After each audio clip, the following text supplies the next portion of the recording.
week. Worm. And we're now live. Welcome, everybody, to episode 100 of the Destiny Digest podcast. Thank you so much for coming in and hanging out with us this evening. Tonight on the panel, we have Epic Dan 22. Hello. We have Tidley. We have Hello. Seifa. And we Hi. have Bonafide Hero. Sammy Cat sends their regards. They wish that they could be here tonight. Welcome to all of you. Thank you so much for. You guys haven't been here for the full 100, but you guys have been here for a significant change in the era of the show. Long enough. It feels. I don't know if that's a compliment or In not. a good way. Look, I only say that because I was talking about it last night. Someone asked me. I was talking about. You should come to the 100 episode. yeah. And they were like, how? They asked me how I enjoyed it. I've really enjoyed my Sunday being with everyone here. And even though I haven't been there for the full 100, it feels like I've been there long enough to where it feels still celebratory for me to like, 100. Yeah. It like I forget which episode you guys came in on. If I was more prepared, I would have like put that in the show notes, which is actually something that I did for the first time this episode. Show notes. Only took 100. First start somewhere. Yeah, you know. start somewhere. So yeah, this like you guys have been excellent to like hang out with and to talk to every week, and it's been a joy to produce this show with you guys, and thank you so much. I've said this before in various other things, and it's been great. Really enjoying my time here. For folks who are in chat for this episode on Twitch, you can enter !emblem into chat to enter to win one of several emblems that we'll be giving away at the end of stream. So we'll probably have to do some digging into like Bungie accounts and stuff to make sure that like all of the emblems go to homes that aren't going to resell them and everything. But yeah, you should be able to hit !emblem and get some for a chance to win one of the I know the one that I'm giving away. I think a couple of us are giving away the polychromatic refracted emblem, which is the new creator emblem that was recently distributed by Bungie to all of us. Thank you to Bungie for doing that. So yeah, thanks so much. Be sure to check us out on wherever you get podcasts, Spotify, Pocket Casts, or Apple Podcasts, or YouTube. Check out our YouTube. It should be Destiny Digest Pod. Just thank you so much for coming and hanging out. It means a lot. So let's how was everybody's week? What all did you guys get up to? 19 episodes. Oh, you guys have been okay. Like it's a good chunk of the show. It's a good chunk of the show that you guys came in on. Episode 81. New era of Destiny Digest begins. Join the community and welcoming all of us. Okay. 19 episodes. So like a solid like 20%. Yeah. That's 20% of the That's show. 19 weeks, dude. That's crazy. But didn't we start, I want to say beginning of the year, right? Started in December, I think. Like we got right November. before. All right. Yeah. Mm-hmm. November 17th, this episode came out. Yeah. Nice. Episode 81. So we started in November with everybody. But it's been a blast. You guys have been awesome. Yeah. So how's everybody's week been? What all have you guys been doing in gaming and life? How's everything going? Tiddly, I got let's start to with play you. my game finally. Oh, Bonna. Sorry. Okay, go ahead. Dune Awakening, yes. Finally get to play it and stream it and talk about it. Kind of. Because you've been playing it under NDA for a long time. No, I haven't. Right? No, I haven't. No. I've been doing have to that. do more editing this episode too. No, So you just found out about Dune Awakening for your first Yeah, I time ever. just jumped into it for the first Just time. learned about it no 48 hours previous ago. experience playing it. No. Got to figure it out with everyone else. Definitely didn't speed run Right. the first 20 hours and get ahead of everyone. No. fool in Okay, you chat. got Don't fool say in chat anything to call outside you of the out. open beta. Yeah. My agent is in the chat. He'll answer any questions. Perfect. How is Dune? How is it? Like I've never been like the biggest survival like player guy, right? I've always just been like sort of shooters and like, you know, story driven sort of choices and role playing stuff there. But where this is, you know, survival MMO and in like, you know, everything sci-fi we basically know goes off of Dune anyway. So it's like the aesthetic around it all has really like invited me in, where I've only really gotten into Dune since learning about the game about 18 months ago. And then, yeah, it's really pulled me in, and it's just something where like I'm planning like a 90-hour session when it comes out on the 5th of June to just like run it and just go crazy and like get to the end game. And we've already got like a guild going. So I'm like full on like hyper fixated ADHD on this. Like I need this. And we would have been playing it in 4 days if they didn't delay it 3 weeks, but they needed to delay. So yeah, it's coming out in 3 weeks, and we'll get to degenerate it then. So very keen. Heck yeah. Excellent, man. What about anybody else? Epic Dan, what about you? Well, this week I've been playing nothing but Destiny, but last week I finally played Clear Obscure Expedition 33. Put about 60 hours in it. Fantastic experience. I didn't know about it until I know you had been playing it. And some people in my community was like, you need to play this game. This is up your alley. Yeah. And I was like, okay. I got a week before Edge of Fate reveal and stuff. I'll take a quick break and play through it. And it's, at least right now, it's my current game of the year. Not even close. Oh, dude. Yeah. It's easily. It's one of those games where I'm like, I'm afraid that like stuff is going to come out later on in the year, right? We already know that Borderlands 4 is coming out later this year. Like Doom, the new Doom game's coming next week, I want to say. I'm excited for that, on the 15th or comes something out like Thursday. that. So like I'm worried that like Claire Obscure is going to come and people are going to have their moment with it, and then like later on in the year new stuff is going to come around and it's going to be like overshadowed by more recent stuff. Because it's very good. It is. I don't know if Borderlands 4 will win Game of the Year. Yeah. Like I'm excited for Borderlands 4, but the only two games I was like, this could lose to was obviously GTA 6, and now we know that that's not coming until May 26th. The only other one that I'm waiting for that's like a Game of the Year for me, Game of the Year worthy game is Ghost of Yotei. Oh yeah. So maybe that. Fair. Yeah, and that's got Erika Ishii in it, so it's already got like big points for me because I really enjoy them as like a creator, and I really love Ghost of Tsushima. But yeah, I mean, if Ghost of Yotei isn't like phenomenal, which I think it'd be good, but like, I think the world it reminded me of, and I know Black Myth Wukong didn't win, but it reminded me of the word of mouth that has gotten. Like I remember when Black Myth Wukong came out, there was a fair amount of people that were excited for it, but then word of mouth really pushed that game to where like sold 10 million copies. People were like, this is the best game of the year and stuff like that. I feel similar sentiments around Clair Obscure. Okay. But I think a lot of the word of mouth is this game was made by 30 people. This game was made by ex-Ubisoft devs. This game was made by a lot of people whose first time in game development was this game. So like I'm hoping, at least for myself, that would push the game 6 months down the line, hopefully.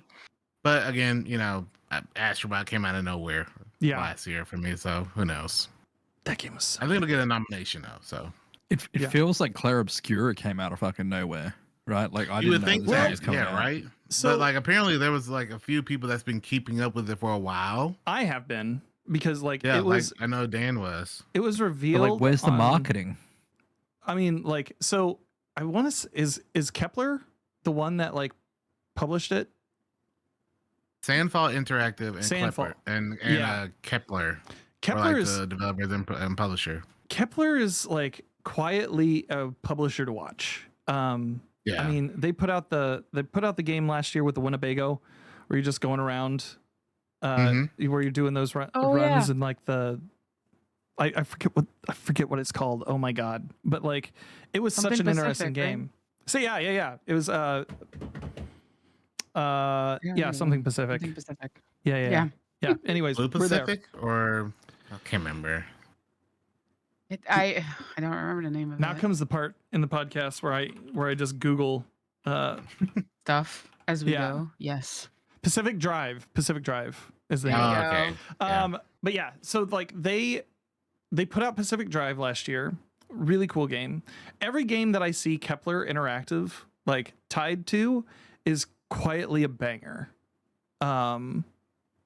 And like I think I've received several codes from them in the past. Like Pacific Yeah. Drive, I think was my first one, but they just have a really good repertoire. And I was really surprised at how good the game was. yeah. I went in with no expectations. I know you were playing it. Did you? How far in did you get? To Claire Obscure, Yeah. I'm still in Act 1. I just Yeah. rescued his sister. Okay. And like that was in one stream where like we were trying to finish Persis and then hopped in for the rest of the night there. Okay. But like everything's just so freaking like trippy and like weird and like cool. Like And that's just Act 1. yeah. And like you feel very powerful and like accomplished when you parry something successfully because it like does a That huge system chunk. alone, I think, needs a win because It does such a huge chunk to enemy health bars that is like it's very satisfying when you pull one off. Especially like I was introduced such a to satisfying system. I was introduced to the mechanic where like enemies will try to bounce you. And Oh, so the jump attack. yeah, so you have to jump over their jump attack Mm-hmm. and then you get a chance to parry that. And so all three of Yep. your characters attack them. It's just mwah. So there's no Come on. spoilers because I'm sure you're going to keep playing through it. There's once you get to the end of the game, there's about 4 variants of that Okay. of that like parry system. Okay. So imagine you're doing the traditional parry, Mm-hmm. then you're doing the jump parry, Mm-hmm. then you do the non-spoiler redacted parry, then you do another parry, and then you have to do all that in a 10 to 15 attack combo. Okay. But there's like this attack, this attack, this attack, this attack, this attack, that one, this attack, that one, and then you get that super satisfying counter attack. Mm-hmm. It's literally like you said, times 100 Yeah. because it's such a rewarding system for playing the game, and I can't think of a game that has created a system like that. It's not a unique system. We all have played games that has like a parry system, Right. but in a turn-based game like that Very cool. it's very cool, very unique, and all those kind of things is why I think it should win Mm-hmm. Game of the Year. Even if it doesn't win, I think it deserves all the praise it's currently getting because it's like it feels like, and I've talked a lot in this podcast about Metaphor, and I really love Metaphor. The only downside to Metaphor is that it's a very traditional turn-based game. You do an attack, watch them do an attack. You do an attack, watch them do an attack. Right. It's a really cool system. It's really good. But I also like traditional ones. But if you don't like that system but want to play this game, you would actually, I think people would actually really like it because of that reaction you have to have. You're not just going to watch them attack. You can stop that attack. You can parry that attack. You can jump that attack. You can do redacted attack. You do this one. There's a rhythm to And it too. It's really a rhythm. Yeah. It's such a good game. Such a cool game. I hate to be that person, and it's I've been saying every time I talk about it, it's like, you need to buy this game. And then it's also Mhm. $40. Yeah, $40. That's crazy. Yeah. In a day where games are going to $100. So Mm-hmm. Yeah. Yeah, man. That game's so incredible. Asefa, what about you? What have you been playing, bud? Not much, to be honest. Yeah. Did a little bit of Destiny Reading? this week. Reading, yes, definitely as Yeah. usual. Finished Sunrise on the Reaping, which is the latest book in the Hunger Games, which was heartbreaking. Highly They're recommend. still doing Okay. Hunger Games? Kind I of. So didn't, she I has did like not the know main that. I'm trilogy. sorry. No, don't worry about it. It's kind of like she did like the main trilogy, then the like for 4 books, I believe, and they all had like the movies and whatnot. And she released another one, Songbirds and Snakes, I believe. I can't remember the name of that. That was about the President Snow. It was his story, like his beginning. It was quite interesting. She did a really good job with that. And then she released Sunrise on the Reaping a few weeks ago, a month or so ago, I believe, which is Hamish's story, which is heartbreaking. Like it's his background, his backstory, and now you get like you see why he is the way he is in the movies and the books, like the main books. And it's like so heartbreaking. But it's a really good book. Like I reread the whole like a whole series before picking up this book. Mm-hmm. And her writing is really good. It's like easy to read in a really good way. So highly recommend that. I think they're also making a movie for that one. They announced some of the casts for Sunrise. And what I've seen, I'm really happy with. So hopefully it goes really well. But yeah, so read that book, and then other than that, in terms of like games, a little bit of Destiny. But I was on vacation for like a week, Yeah. so I didn't really touch anything.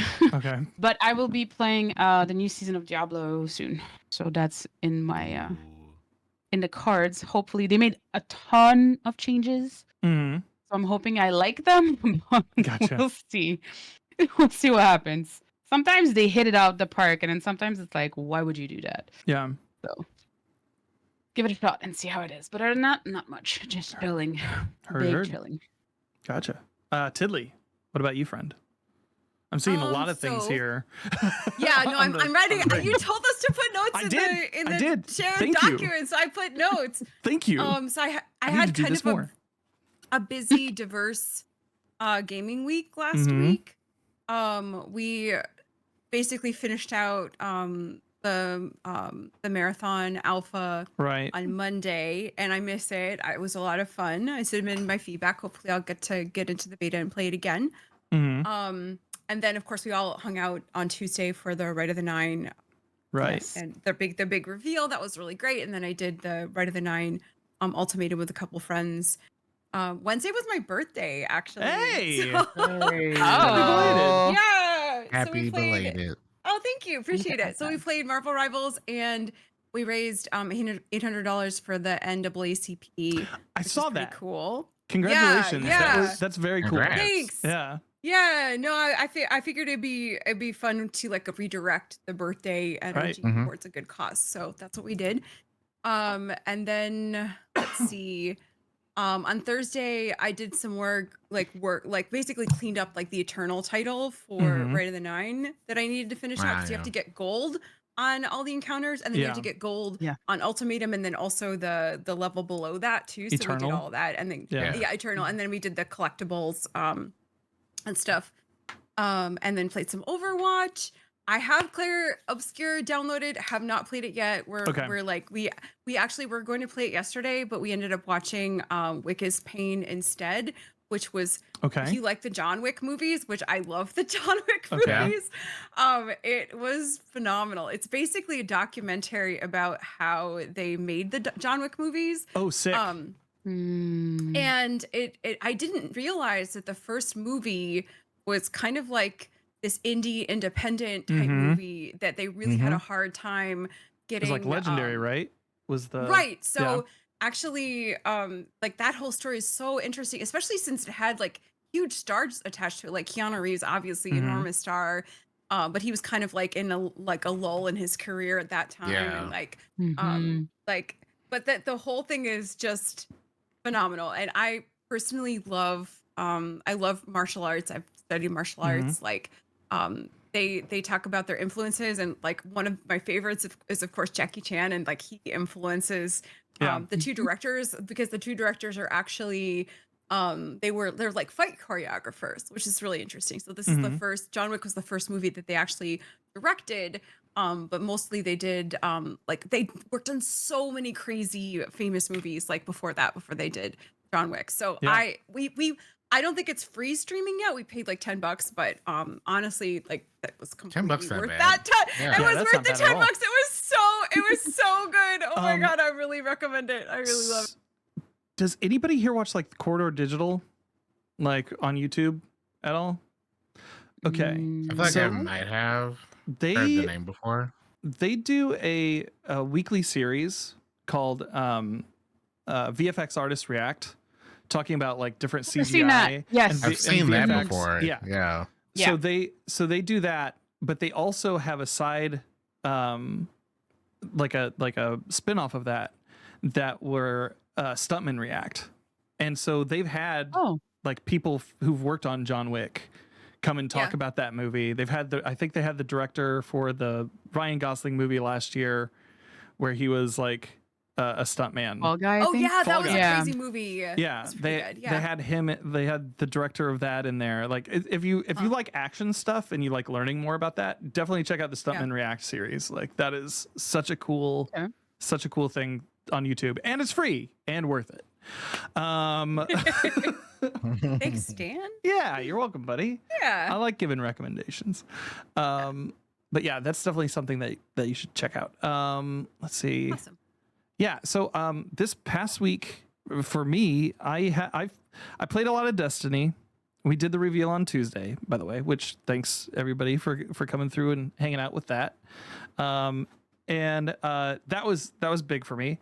The past couple of weeks, I've just kind of felt like bleh, like just kind of like not great, because like we had I think I said last week the Polygon stuff.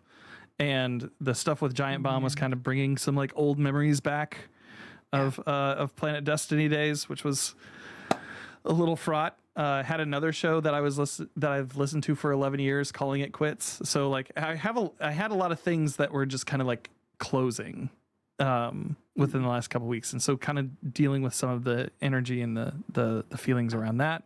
But got good news on the front of Giant Bomb. I don't know how closely anybody pays attention to this, but yesterday they announced that they bought the brand from Fandom, and they're now fully independent. Oh, and nice. With everybody on the show being like an equal parts co-owner, which I feel like is good.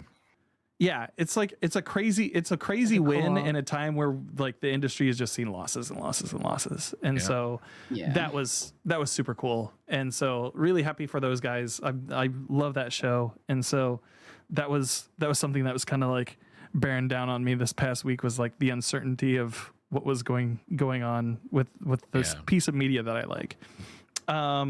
Played some Clair Obscur. I played some Destiny. Haven't really played anything else outside of that. But I think that transitions us nicely into our week in Destiny. What does everybody think about Rite of the Nine that was revealed on Tuesday? I know Tidley and everybody said that they played a little bit of Rite of the Nine. What are your thoughts? What do you guys think about it? I like it. Overall. Yeah. Okay, wait. Give me a second. There's like different levels to this. Okay. Okay. Yeah. Give me a minute. On the top levels, I like it. Well, so okay, I'll divide it by the different levels because I've done all levels. Okay. So I did the Explorer mode. I was like, oh, let me see what it is. Let me give it a shot. Right. I've done this dungeon multiple times. Like, farmed it, so on and so forth. So I know this dungeon, but let's see what it is. And then I did it, and I was like, damn, good job, Bungie. Like, really good job with the Explorer mode. Because as someone who's done this dungeon, like, I know this dungeon, but, you know, the nodes and, like, in which, like, order you need to do them and so on and so forth. Like, sometimes I forget. I've done this dungeon, but I haven't learned them by heart. So when you do them, in the explorer mode, it literally shows you this one and then this one and then this one and then this one. So that was cool. I was like, this is a really good thing. And then you have like little pop-up menus, like when you kill the Arctrician Minotaur, it tells you what it is and what you need to do with it. So that was cool. I was like, really good job. It was really well done. I was really impressed with that. Weirdly enough, when you start the encounter in the first encounter in the dungeon, you don't get a flag. That was one thing I was like, why? Like On explorer mode, you don't. Yeah, on explorer mode you don't. Like you just, I guess it's like, oh, you flew in with all ammo, but I'm like, oh, but if you messed up and didn't get the right weapon, you're kind of screwed. So that was the one thing I was like, this is a bit weird. But every other encounter, you do get a flag, so that's fair. But I was just weirded out by that one. I was like, okay. And I did the whole dungeon on my own. I don't really like doing solo dungeons at all, but I did the whole thing. And then I died on the stupid fans. That made me mad. That was me. That was a user error. That's not Bungie. Yeah. That's the only time I died. I did the whole dungeon solo on my own, and I died to the stupid fans. So I was mad. But overall, really, really well made. They do make, the big I think it's a third encounter at the top. That, the Dory, that one? The Dory encounter. Yeah, yeah, the very, very top. You have to do all nodes, like the 4 nodes once, and then every time you reset is only 1 node that you have to do to go back to damage phase. Okay. So they did kind of, they did like make it easier in a lot of regard. And I was talking, I think it was Foss or somebody. I was talking to somebody, and they were like, "Yeah, I'm just wondering if, if people are gonna expect that in the regular run." And I'm like, I don't think so, because it's very clear this is an explorer mode, right? Yeah. And the damage phases were way longer. Yeah. For that boss too. Is it? Yeah. In explorer mode, they're way longer. It's not a bad thing. I should have done it's a really good thing. See it. Yeah. Interesting. You should try it out. I would recommend you do solo, for example. It's fun. It's actually kind of fun. They don't, like, it's not overwhelming how they tell you what to do. It's very like, here's the thing, and then they just give you like markers, like there. So that was good. And then I think also for the boss fight, you have to do 2 nodes, not 4. But maybe I can't remember correctly. Maybe it's also that in the regular one. But anyway, so I was impressed, like agreeably impressed. I was like, wow, okay, you did a really good job with that one, Bungie, other than like the weird no flag in the very beginning. But I can overlook that one. But yeah, so Explorer was really good. The Eternal, I like it. I like the changes. They're fun. I just don't like the no health thing. I was like, why? I get it, but I don't get it. Especially that was my when biggest kind of gripe. Especially when that doesn't translate over to Ultimatum at all. Are you talking about the modifier? Yeah. The brawn you don't modifier, regen health, right? It's like you start off with a lot of health, but then you only regen health by killing high level enemies. Something like that. The one you're talking about, Seth? Yeah, I wonder why they did that then. Your own. It was. I've only done Ultimatum, so I've not done the other versions. I don't know. Yeah, no. Is that a rotator though, or is it like? Because I feel like the first time I ran it, we ran it again. I ran it again today on that level, and I ran it again today. But I feel like the first time I did it, we didn't have that modifier, so I'm wondering if it rotates. I don't know. It was really weird. I was just because I ran it once a duo with my partner, just to kind of, he was like, let's just get you an idea of the changes, and he was like, yeah, you don't regen health. I was like, okay, that's a choice. And then we did another one last night to get all the golds for the title with with 3 people, so with CG, for example, and then we still didn't regen health. I don't get that decision. It's not the end of the world. Don't get me wrong. It's fine. It's a little it's a little irritating, but the dungeon itself isn't too hard at that level. So absolutely. Yeah. It's not the end of the world. But I'm just thinking like, oh, so you go from Explorer mode, which again, great mode, good job, Bungie, keep it up. Do it for all the dungeons, please. It was really fun. As somebody who's done this dungeon before multiple times, I actually still enjoyed running the dungeon, being told what to do. Right. It was actually fun. And then you don't really wipe and so on and so forth. Like there's really good upsides to it. And I feel like it is a really good introduction for people that have never done dungeons before. it holds your hand without dragging you. It's like, here, let me show you what to do, but you have agency still in what you do. But yeah, the Eternal, I don't get that modifier. But the rest of it was really good. And then Ultimatum ran it, and I liked it. I was like, oh yeah, actually you do regen health in that one, so that's good. And the changes to it, the rest of the changes are the same. I was like, okay, cool. So you can get an idea of the changes in Eternal, even though you don't regen health on that one, but then you can apply it to Ultimatum. Yeah. And know what to do. Yeah. What did everybody think of the changes that they made to Spire for Ultimatum for the Eternal mode? I don't mind them. Again, the thing is, my main issue with Eternal is the regen health issue, because it's like, oh, you don't regen health, and then you have like more meaty bosses that require more damage, which is fine. I have no issue with that. You have additional bosses, right? But it's, I don't know, it's just a weird thing of like, you don't let us regen health, but we have more bosses, bigger bosses that require way more damage, and then you put us in a situation where it's just, I don't know, it's counterintuitive to me. So that was my main issue. But I do like you have to do the nodes, like you have to do stuff in a certain order. Yeah, I don't mind that. I think it was also really well integrated with the Vex stuff. Like it makes sense. It's a Vex thing, and the logos or the signs, the markers, whatever, are also like Vex related. So I was like, okay, that's really well tied in. For folks that may not know the differences in between the two things, so like the difference in Spire, the new Spire, is that there are so when you hit nodes, you have to do them in a certain order. It'll show either a triangle, a diamond, or a square, and in a certain order, and you have to knock those out in the order that they appear hovering around somewhere in the middle of the arena.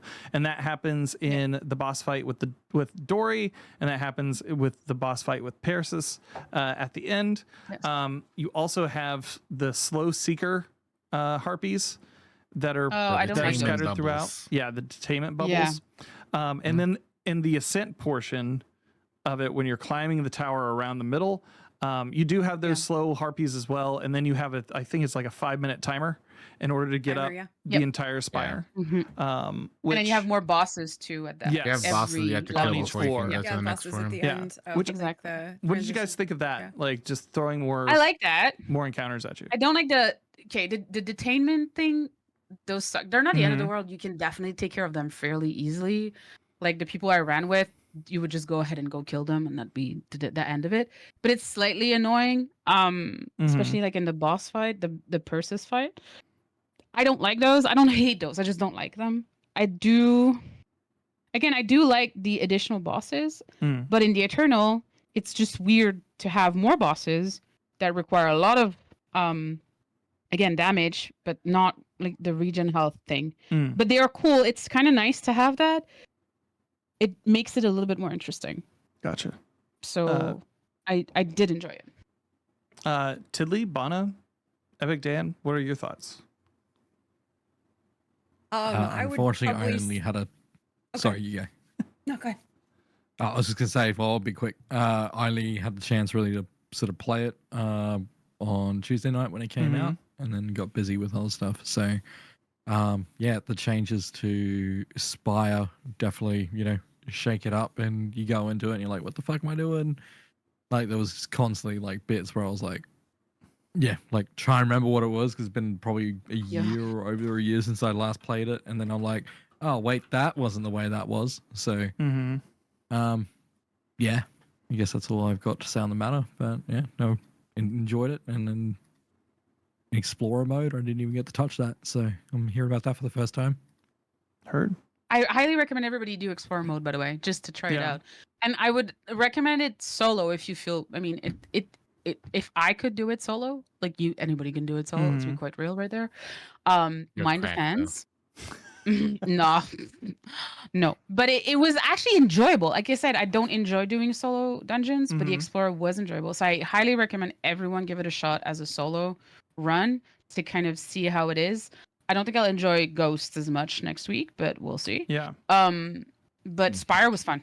Highly recommend everybody here does it, and even in chat, try it out. It was really well made, and I applaud Bungie for that. Like, I can be very critical of Bungie, but Mhm. this one really well done. Please do it for every other dungeon. So I think it's worth it. I also didn't play the Explorer mode. Is there something that they could learn from the Explorer mode and their implementation of that in the new Light experience? Because I had a question in my chat in my Discord earlier this week about like, do you think they'll take any of these lessons, and did they mention anything about the new Light experience with Edge of Fate and the Year of Prophecy? And I was going to save that a little bit later. Mention anything? Yeah, they haven't. I don't know if they've mentioned anything, but I Wouldn't be said, I surprised they like. do. Okay. It'd be cool. I think again they did a really good job, because what I liked about it is, again, I come from somebody who's done this dungeon, so I don't know, as somebody who's never done any dungeon, how it is for them. But if they did it for Vesper, for example, I haven't done Vesper enough to be comfortable with it, so that could be a great example for as a test. But it was nice because it didn't spoil anything. It didn't really, like, it was not like this and that. It was more like you start the encounter, like, let's say like the first encounter. You start the encounter, the enemies spawn as usual, and then you kind of just kill enemies. And then when you kill the Arctrician Minotaur, then a little like box pops up and tells you like, this is an Arctrician Minotaur. And then I didn't really read the whole thing because I was like, I know what I'm doing, but it was kind of explaining to you what it does. And then when you picked up the buff, then you would get a marker showing you the first node. Then you would go shoot the first node, and then it would tell you what the second node was, and so on and so forth. And I think that was really cool, because it was just like, oh, first step, second step, and so on and so forth. But you could still do whatever the hell you wanted. If you didn't want to follow that, you didn't have to follow it. But it was just like a nudge to kind of tell you, like, you start this thing and then this thing, and then you have to do that for every other thing. Right. But that was it. That was all there is, right? It didn't give you like a pop-up at the bottom that I hate. I hate those things, Bungie. Especially since they don't always go away. It was more like, we're giving you the basic information, figure out the rest type of thing. Okay. So it was, in my opinion, it was nice. It was like a support without just like giving you everything. So I don't know how they could implement it in the next one. I don't know, because it's a story, right? Right. Kind of harder to do, I think. But if they can, it'd be cool. I think that if they can take some lessons from this and apply it a little bit in the next expansion, that'd be nice. Heck yeah. Tilly, you were going to say something there. Yeah. I don't know. I liked it. I thought it was good. I definitely think ultimatum mode was challenging, particularly the boss encounter. I would say is challenging. I know that people have been running helps, and oh my goodness, like doing it, just completing it is one thing, but doing it and getting For gold is hard for helps, not gonna lie. So respect to all the people who are out there doing that, and getting people their titles. I mean, overall, I found it super enjoyable. It made me wish that I knew the dungeon mechanics. I've done this solo, but I haven't run it a ton, so I'm not looking forward to Ghosts. I think I'm gonna do Ghosts once and then just kind of like, that's it. On the first encounter. I don't think I'm doing any helps. I don't think I'm gonna run it more than once. I think it's gonna be one time. Like, and that's it. And I'm gonna get my title stuff done, and then I'm gonna be like, good luck. Go find a streamer to help you with that. I'm not doing that again.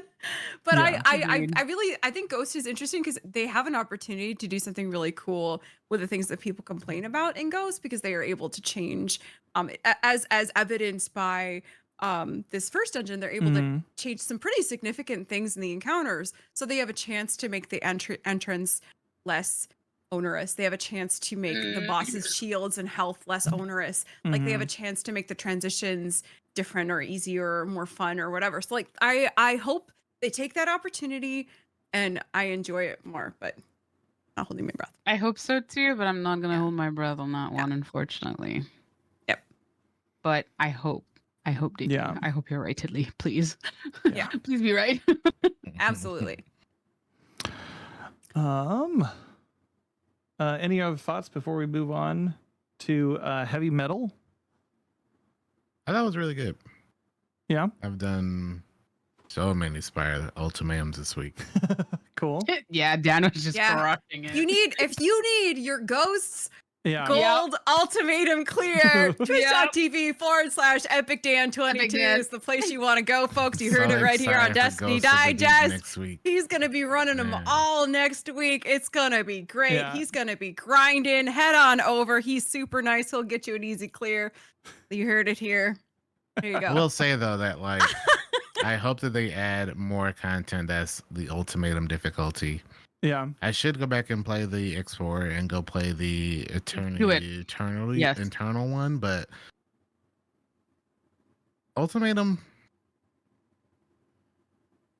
it's not an elitist take, but ultimatum's a pretty decent balanced difficulty Mm-hmm. because everything is threatening. Everything requires a sense of urgency to deal with, Mm-hmm. but it's not overwhelming and you don't have to deal with champions. I think that's probably the thing I like most about Mhm. Ultimatum is that the Banes, while they are threatening, you don't have to bring certain elements and certain weapons Yeah. to deal with them. And the bosses are, with well-organized loadouts, are still able to get deleted. Mm-hmm. Like you can use sleeper, a team of sleeper or a team of queen breakers can still almost one phase the harpy. And obviously most people have been using 1000 voices, but 1000 voices can make the second boss a trivial fight as long as you got ammo. So I know a lot of people are talking about Ghost, and Ghost will be interesting, but I hope that the response to Spire and the response to Ghosts, I hope those are balanced, and I hope that the devs don't use the probable negative response that is going to happen with Ghosts Yeah. to decide to not keep Ultimatum around. That's all. Agreed. But I can see it now. Oh, I can't get past the opening. How dare you, Bungie? How dare you, Bungie? And then they're like, well, boy. scrap off ultimatum raids. Well, never mind. Oh my god. No, but you did make me realize there's not any champs in Ultimatum. And No. that The Banes can really be nice. spicy though. Like Yeah. Oh, the- 100%. especially like the Explodey one.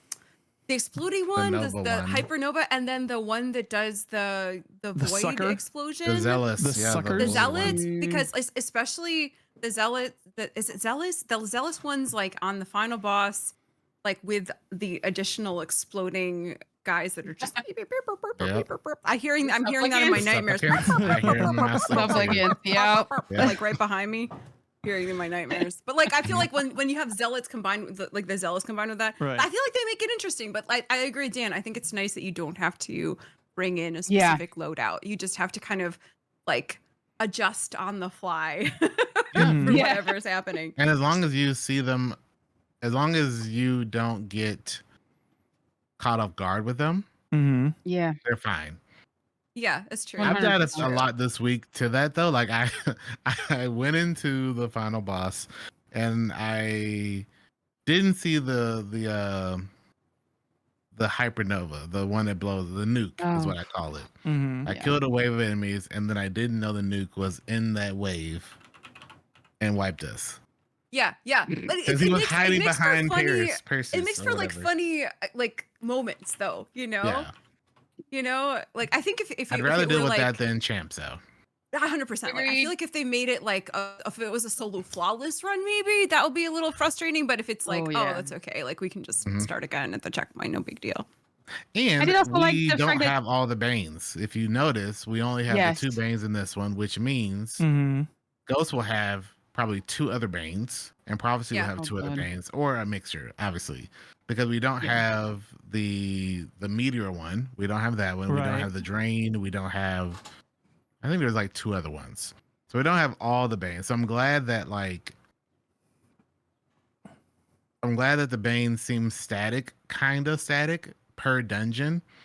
So at least you know I'm going into this dungeon. I only have to deal with not probably, more likely this Bane and this Bane. And they also seem to be static in where they spawn. They always spawn either in one of like 4 different places. The only downside to that is I've had multiple runs where I've been in a room. I've been in like the fan room with 4 nukes. A nuke spawns, I kill it. A nuke spawns, I kill it. A nuke spawns, I kill it. And I'm like, please give me something else. Please. Please.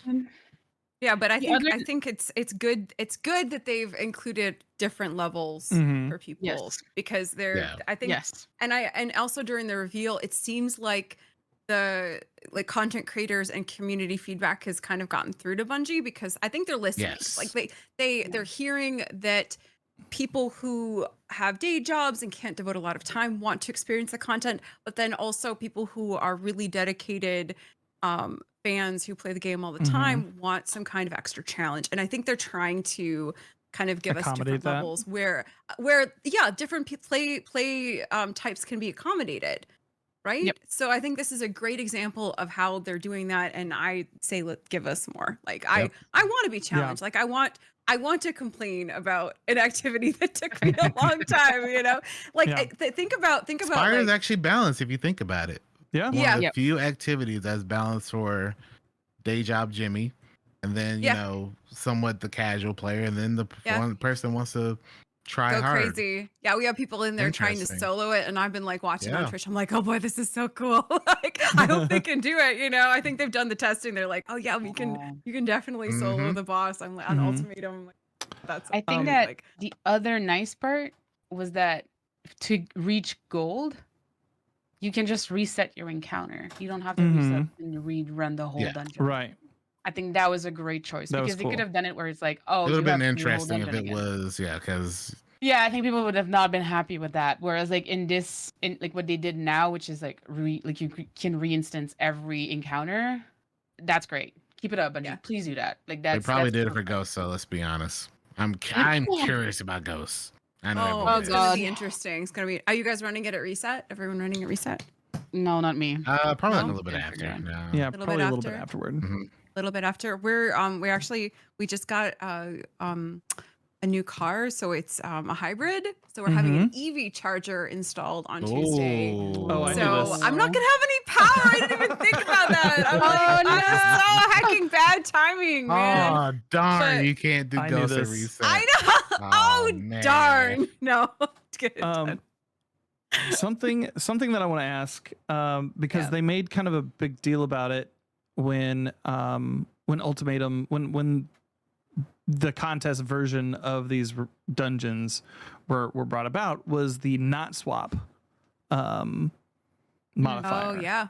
Like not being able to hot swap between different builds. Did you guys feel like that was like I thought I would hate it, and I don't mind it. Okay, gotcha. I really thought I did. Yeah. I'm the not swap, the no swap, whatever you call it, for my runs doesn't really make a big deal or big issue for me. Only because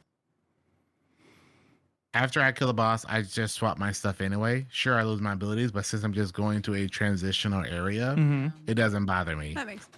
Yeah. It has forced me to create specific team compositions and team loadouts, which actually isn't a bad thing. I don't mind it. I'm going to personally wait until I do it in Ghost. Yeah. But as of right now with Spire, it wasn't really a big deal at all. Ghost make or break. Yeah. Matt just said not swap was not really a problem with Spire, but Ghost may might have to have somebody dedicated. If I gotta deal with Arbalists or if that shield isn't still RB based, maybe. Yeah. I mean, and honestly, that boss room is a lot, even on a normal dungeon. Like there's a lot of ads, there's a lot of arc damage, so you're gonna have to bring stuff that's gonna help ad clear and keep you alive. So like bringing in Arbalist was gonna feel really painful. I'm really interested in how they change Ghost, and I think we all are, and it's TBD. I want to think wait it's gonna and be- see Ghost before I truly decide on my opinion on no swap and Rite of the 9. I only had Yeah. a one bad not swap situation, so Mhm. I was running double special heavy, which like I normally run that, especially with like gold from lead. Like I run that a lot. So Mhm. but I did run out of ammo on second encounter, and so I swapped to a primary, but it took my super, and I didn't realize that would happen. I was like, I'm just swapping legendary stuff, like, but that apparently also counts for not swap, and I Yep. was like, well, crap, I don't have my super for the next damage phase. It's That's been kinda annoying dumb. doing helps because I've Yeah. had many people just not realize that was a part of it. Mhm. And Ugh. I've had to do an additional, like, especially in the final boss, I've had to Yeah. turn a 2-phase to a 3-phase Sure, Mhm. sure. because they 'cause you don't- lost their you're T missing the crash or damage. they lost Yeah. their well. Yep. Mm. So I try. I've had to force people not to swap anything to be Okay. super safe because they You're just like, just stay on the just same to be safe. loadout. Yeah, Just be don't safe. even do anything. Just, Yep. but I think swapping after you do boss damage when you don't have your super anyway, like you've already used it for the boss Yeah. damage, then that makes so much sense. I think that. I've always just swapped. Like I killed the yeah. third boss. Okay, I'm just gonna swap to just eager Yeah. sword or something Right. and like stompies. Totally. Yeah. We'll s- I can see next week all of us just changing our tune with Ghosts. We're like, Oh, we yeah. hate this so much. This is the Yeah. worst thing Yep. ever. Well, I mean, You know, having I very just strong opinions about a thing is like. yeah, I By the don't way, we're hate here. it, but I also feel like it could be super annoying. So I guess we'll Yeah. see if it's going to be super annoying in Ghost. I Yeah. I also wonder like how often people who are like this didn't affect me, like I didn't even know it was a thing, like how often they actually swap out like Sure. play It styles depends in on the the middle. class. Yeah. Yeah. Yeah. Yeah. Some people don't. Because Some people, I if feel you like don't casual swap at players all- don't. Yeah. I don't do it a lot. Like I Yeah. have like if I go into an encounter, I like try to bang my head against the wall with the loadout that With I the have. same loadout. Yeah. And then Yeah. yeah. I think it only Do you guys matters if you're remember- trying to like min max in a situation like Mhm. Pantheon was like really Yeah. important to do Yeah. that. I didn't feel like Rite of the 9 like I had to min max as much. It just is. I feel like personally, I feel like Rite of the 9's easier than Yeah. Pantheon personally. But Yeah. 100%. It's weird because I agree, Yeah. but I also don't agree because the only thing I've noticed with Rites of the 9 Ultimatum is that it is a easier experience, but it puts more weight on that one player. yes, Mhm. yes, I completely agree with you because that's Because someone was like, yeah. I'm a godslayer. Why is it so Yeah. difficult? I'm like, because you have more Yeah. people to carry your load. rely on Or- exactly. So Yeah. it Carry the definitely, I weight. definitely agree. Like I 100% agree. It's easier and it's harder. that Pantheon, you player. could just like you could be in a team of 6 and like just vibe like, and no Yeah. one would Mhm. know. You Mhm. have to if you are dying like constantly, or if you're not playing rate and damage, or if you're not playing rate and ad clear, that will show up in a team of 3 Yep. versus a team of 6. So I like 1000% agree with you. It's harder in that way. But I agree it's like, easier. Yeah, I think overall it's easier because like Pantheon was really hard, like period. But yeah, for sure. Like I feel like helps are harder for Mhm. Rite of the 9 because you have I would less say people helps to are rely harder, on. yeah. Yeah, Mhm. yeah. It's harder for me to hide that one player in Right. Spire than Yeah. it was in like Pantheon Nezarec. Yeah. Right. Oh, for example. 100%, Dan. Yeah. Moving off of Ultimatum. Before we do that, are there any weapons that you've had drop from Ultimatum, from Explorer, from Rites of the 9 that you've like felt were extra zesty? Anything that you particularly thought could replace something in your kit, or something that you're chasing? Not from I don't think- Spire. Not. Yeah, Spire not was from not Spire. the Yeah. weapons that it has good weapons. Mm-hmm. It doesn't have amazing weapons. Yeah. So I've got some like really nice shiny Wilder Flight, Mm-hmm. and I'm keeping one. I got like 3, I think, in total. I got lucky somehow. I'm keeping one for sure that was like, okay, this is worth it, but it's a really good weapon, but I don't think it's gonna replace anything that I have because the weapon itself is not Right. fantastic. It's a good weapon. It's not fantastic. So I was talking to some people and they're like, yeah, farming Spire doesn't really make any sense because there's not any weapons that are that worth it. Again, Right. they're good weapons. If you don't have those weapons, go ahead, farm it. And Mm-hmm. if you don't have any weapons that are better, go ahead, farm it if you want. But Ghost will have some more that are I'm better. hopeful for But Ghost, but yeah, I'm hoping to see if like the first encounter is farmable in some ways. I'm Mhm. assuming that's what people are gonna farm because Ector is bullshit. It's gonna be even more bullshit. And then the boss fight. Who's Legend gonna of want to farm the Acreus, boss though. fight? It's Unless they Ector, change dude. him. Yeah, they might change him. Yeah, they might change him. Gotta fight him in the Yeah. water now. I'm kidding. But you gotta go down low. You just gotta knife him a few times. Exactly. That's You get a true. massive Well, damage buff in the water. Got it. The only Yeah, thing, exactly. You gotta go in the water. Idea. yeah, the only thing. But I don't know. yeah, go ahead. No, I was just saying like they force you to do the symbols in order. Like that seems to be something that they're already like. can Oh, see completely, that. like, that. Yeah, I I could could see see that. that. You Yeah. mean for like Ectar when you're Yeah. underwater? Yeah. Mhm. I would. Yes, I wouldn't. yes. Be I already surprised. hate the fuck out of this dungeon. Make it even worse. Let's than make it Yeah, is. I even worse. know. No one's gonna want to do Ghost. It's gonna be so painful, man. Like, oh. But that's the thing because Ghost has some good weapons, right? It has the grenade launcher. I can't remember the name of it, but it Mhm. has a few pretty good weapons. Again, I don't think they're like game changing, but they're really good. And if some people really want them, I think that the farm, well, depending on how long the farm is, I'm assuming people are gonna farm the first encounter because that probably The will be fine the first easiest. encounter, the opening, or The opening, the actual opening. Hectar? Opening. No, yeah. With the opening, enraged first timer? encounter. That I don't- I opening with don't an know. enraged timer sounds terrible. They're I mean, definitely everything gonna put a sounds timer on terrible. opening, don't you Mhm. think? Yeah. Like Well, that's I gonna. don't know because you have to do 4 things, right? 4 Yeah. places. Yeah, but they'll do like Sunder Doctrine had that in the timer. They did it with Sunder Doctrine where you had Yeah. like a 2-minute Yep. timer, and every time you connected one, it extended that timer. Extended it. I think that's Oh, literally how okay. they're gonna do it. Yeah, Mhm. I think they're gonna do timer Well, for opening.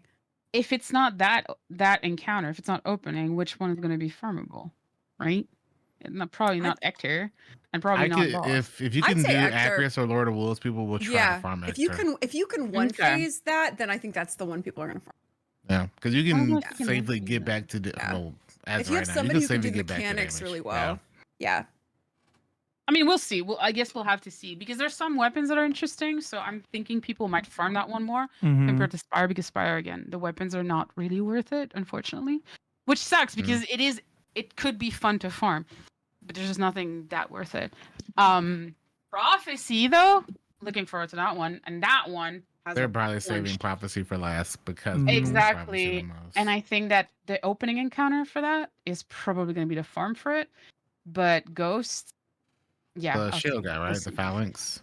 Yeah. Yeah, the first one on the kind of island Okay. thingy. I don't know how to call it. I'm also trying That to one think is of like what different. mechanics they would change as far as like Ghost and Prophecy, Mhm. because if we're looking Yeah. at the context Yeah. of the enraged timer, they'll probably make the cube room the enraged timer since there's Probably. no boss. Yeah. Sure. Unless they add more bosses in there. I like, don't know. Unless they're bosses. I really want them to make the boss part of the cube room meaningful because it always feels like an afterthought on Prophecy. Like I would love Yeah. that because you know what I mean. You get there and they're like, Yeah. You want a oh, the boss in bosses each are room dead before already. you can like take the elevator. It's like womp womp. You know, like it's like it would be fun if they made that fight fun or challenging. You know, Yeah. up the difficulty there. It's either going to be that or the final boss. Yeah. Enrage. Yeah. I could Yeah. see the final boss being Enrage. But we'll see. But Timer yeah, on coming the- up. on They're gonna make the final Sparrow. boss at Atrax. Ajax again. Atrax Oh shows my up god. with a steel chair. That's funny. With a That'd steel be chair. funny. Right, There you go. right. But yeah, so we'll see. So I kind of hope that they somehow just made the traversals better. I think that's the biggest part of this fucking. That's my dungeon. worry is because imagine Ghost. like we have that revive token system and we have like the revive of like 2.5 minutes. Imagine someone dying halfway through. In You a can't traversals? technically go back and get them. And then you gotta like You know what I- slowly walk through the rest of The it. 45-second. Oh Yeah. god, no. I wonder if wish they're gonna put a wall so you can't like fly it because you can. It's actually not too hard to Oh, do that. yeah. They're probably gonna have to put a wall because people are just gonna bypass the mechanic completely. They should just make for that. portals for this and just be like, oh yeah, the traversals that you all hate, the traversals that kill this dungeon. We're just I'm gonna curious do like, a what portal the from one tutorial to mode's the gonna be next. for that. I don't know. It'll Yeah. be interesting. But yeah, more weapons to farm on that next one for sure. And prophecy is a big ticket in my opinion. Did they say Prophecy. did they say like next week is supposed we all think it's gonna be ghosts. They which- haven't said it, but most people assume ghosts. Yeah, I would assume so too. But did they say like, oh, when Ghost is around, is Spire not available at all, or can We you don't still know. farm it? Oh, okay, I we would don't know yet. I would Okay. guess So that I'm would thinking still be they're gonna do available. one a week. Yeah. Yeah, but I'm then we have thinking one a week, and then they. I was thinking like Pantheon. Pantheon, they gave you the one prime one, and then they let you just do all of them. But they yeah, might so, just like let we us get like pick one. what if it's like Spire, Ghost, Prophecy, and then when it comes back to the next rotation, because we have like 9 weeks of this, right? I think something like that. 6 to 9. So we are like 64 days away What a week. from. We are That's what 64 60 days or away. 90. Yeah. I don't remember. I was really hoping they would like give you one, rotate to the next, and then just have all three available. Because Everything open. Yeah, that's what I was wondering. Yeah. That's why I was like, oh, maybe they'll do that. Maybe they'll do like 1-1-1 and then restart rotation. I don't- Everything is available for everybody to catch up. Yeah. I don't see them like not filling out But- those nodes faster. Like that are on That. Eternity right now. Yeah, Like- because like you can focus weapons, right? So Mhm. it's like why could you you can focus focus those other weapons, but you can't get those weapons. they don't from the drop. chest. Yeah. But do they drop? Do the like other let's say No. a prophecy No, weapon because they would it drop in So I like yeah, a so it tune makes to sense. Code Comfort, and it wouldn't give me anything. Right. But the, Yeah, okay. Spire So it would make weapons. no sense. Yeah, so that's why I was like, but it makes no sense to have all of them available now if at some point not all dungeons Yeah, will be available together, right? Like that would Yeah. that's the part that would make more sense. I hope it's just a who knows? rotation for the first three, then it's just fully unlocked. That's what I would prefer. Yeah, that'd be great. I Yeah. hope Have so everything too. I available really so hope. people can do titles stuff. Yeah. I mean, Catch up and so this on. is all available until the new Until Edge of Fate. Until Edge of Fate. Okay. 64 days. That's Yeah, 2 actually a months. significant chunk of time, like Yeah. for people to get this. I will done, say the so- loot Yeah. doesn't feel as good as Into the Lights loot. When we Mhm. had like Hammerhead, Fallen Guillotine, and Yeah. the rest of I them. agree. And I feel like that's why people aren't as excited for the loot, because all those weapons came with really good loot, really good perks, really unique perk combos. Yep. They just feel like just updated perk pools, but Right. none of them outside of like a couple like Water Fight has some cool unique things. Sudden Death, the Prophecy shotgun has Trench Barrel and 1-2 Punch, which is unique, which probably will make some fun builds. But the rest of them are just under bad archetypes, unfortunately. Mm. Yeah. Agreed. So we've been talking about this for the better part of an hour. So why don't we go ahead, because we Those got are a a lot lot of of show to time. still Just like get through. follow the format. We Let's still go got. on. Well, I was like, no. This is the format, but like we still got a lot of show to get through. So Yeah. we're gonna power through. Did you guys play any heavy metal? Yes. Yes. Okay. feels I clunky. did not. I did not at all this. Feels Did not. Like so far. It feels I played clunky. last night at least a couple games just to at least have a thought on it, Okay. Yeah. So I played and one game. it was fun. I played 2. we had. Well, Seth, which character? Which Okay, I class ended you up on the Briggs. Here's my issue with this. It is fun. I hope Bungie keeps doing these kind of wacky Yeah. like event or wacky kind of different game modes. Please keep Mhm. doing that, Bungie. Like they're kind of still fun, but it's the first time they've done this, so I give them some grace in that regard. But it just feels a little bit clunky. Like I was on Briggs. I didn't do the tank. I do need to try to get a game with that, but the movement very very clunky. The fire rate is very slow. I get it, Mhm. probably normal, but it just feels like unpolished, which is fine. It's the first time they do that, but it just feels like tanks have a heavy advantage in movement speed because Yeah. they move way quicker, right? So they have that advantage. So it feels a little bit unbalanced in that regard. Again, it's I okay. feel like get the it. map doesn't help. I don't think it's a good map. Also, for that location. 100%. It is very not a good map for that. I fully Okay. agree with this. Because it's a Europa map, but like Yep. it's White. in the in the two matches I played. I Mhm. played once as a brig and once as a tank, and I Mhm. noticed issues with both because of how Yeah. vertical the map is. The tanks would get stuck. Just you're in the middle of a fight, Mhm. and then all of a sudden your tank is upside down because you fell off a ledge. Fair, yes. Or you get stuck in a little like ditch or something like that. And then It was the yeah. brig is it's just slow. It does have a booster, like Titanfall booster, but it's just slow. I don't even know how to use that. And I couldn't figure it out. It does feel clunky. I see the Mhm. vision Yes. and I hope they keep it. But Yeah. I do personally think it should not have replaced trials. I don't like that they ended up making it like Oh. a sweat type of activity instead of an action sack fun activity as I thought it was going to be. Yeah. Mhm. Yeah, that's what it should have been. Here's the thing. Bungo, we love you. Sometimes we don't agree with you. Very often lately, but that's okay. But like, please, can we go back to like PvP game modes for freaking fun? Like, I feel that as a non-PvP player, I do not really get game modes that are just for fun anymore. Everything is competitive.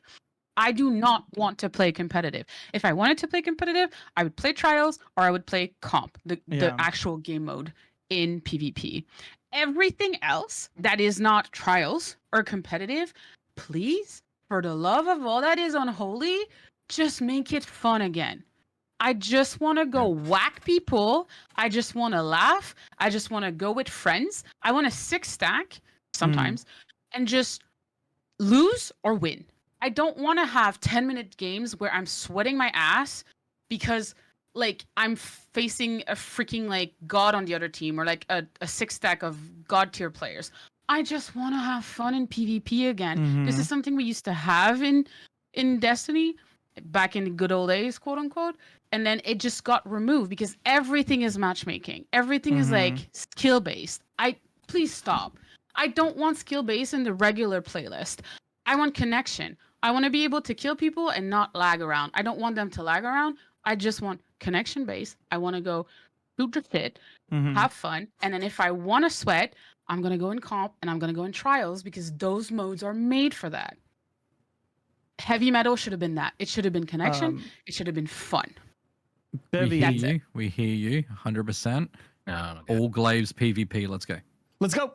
Do you know what? I'm If into it's it. a fun mode, I don't care, Bonna. I'm down for it. Yeah. If it's fun, if it's not skill based, please give it to me. Okay. I'm I understand where you're going with this. Okay. Every class, Warlock, Titan, Hunter, Hunter throwing knives only. Let's go. Again, if it's fun, I don't care. If If it's for the fun of it, I'm down for it. Enjoy Bevy, Scorch. Bevy in chat Just saying. said, "Yep, needs to be more arcade-like. Can we just have Yeah, fun?" 100%.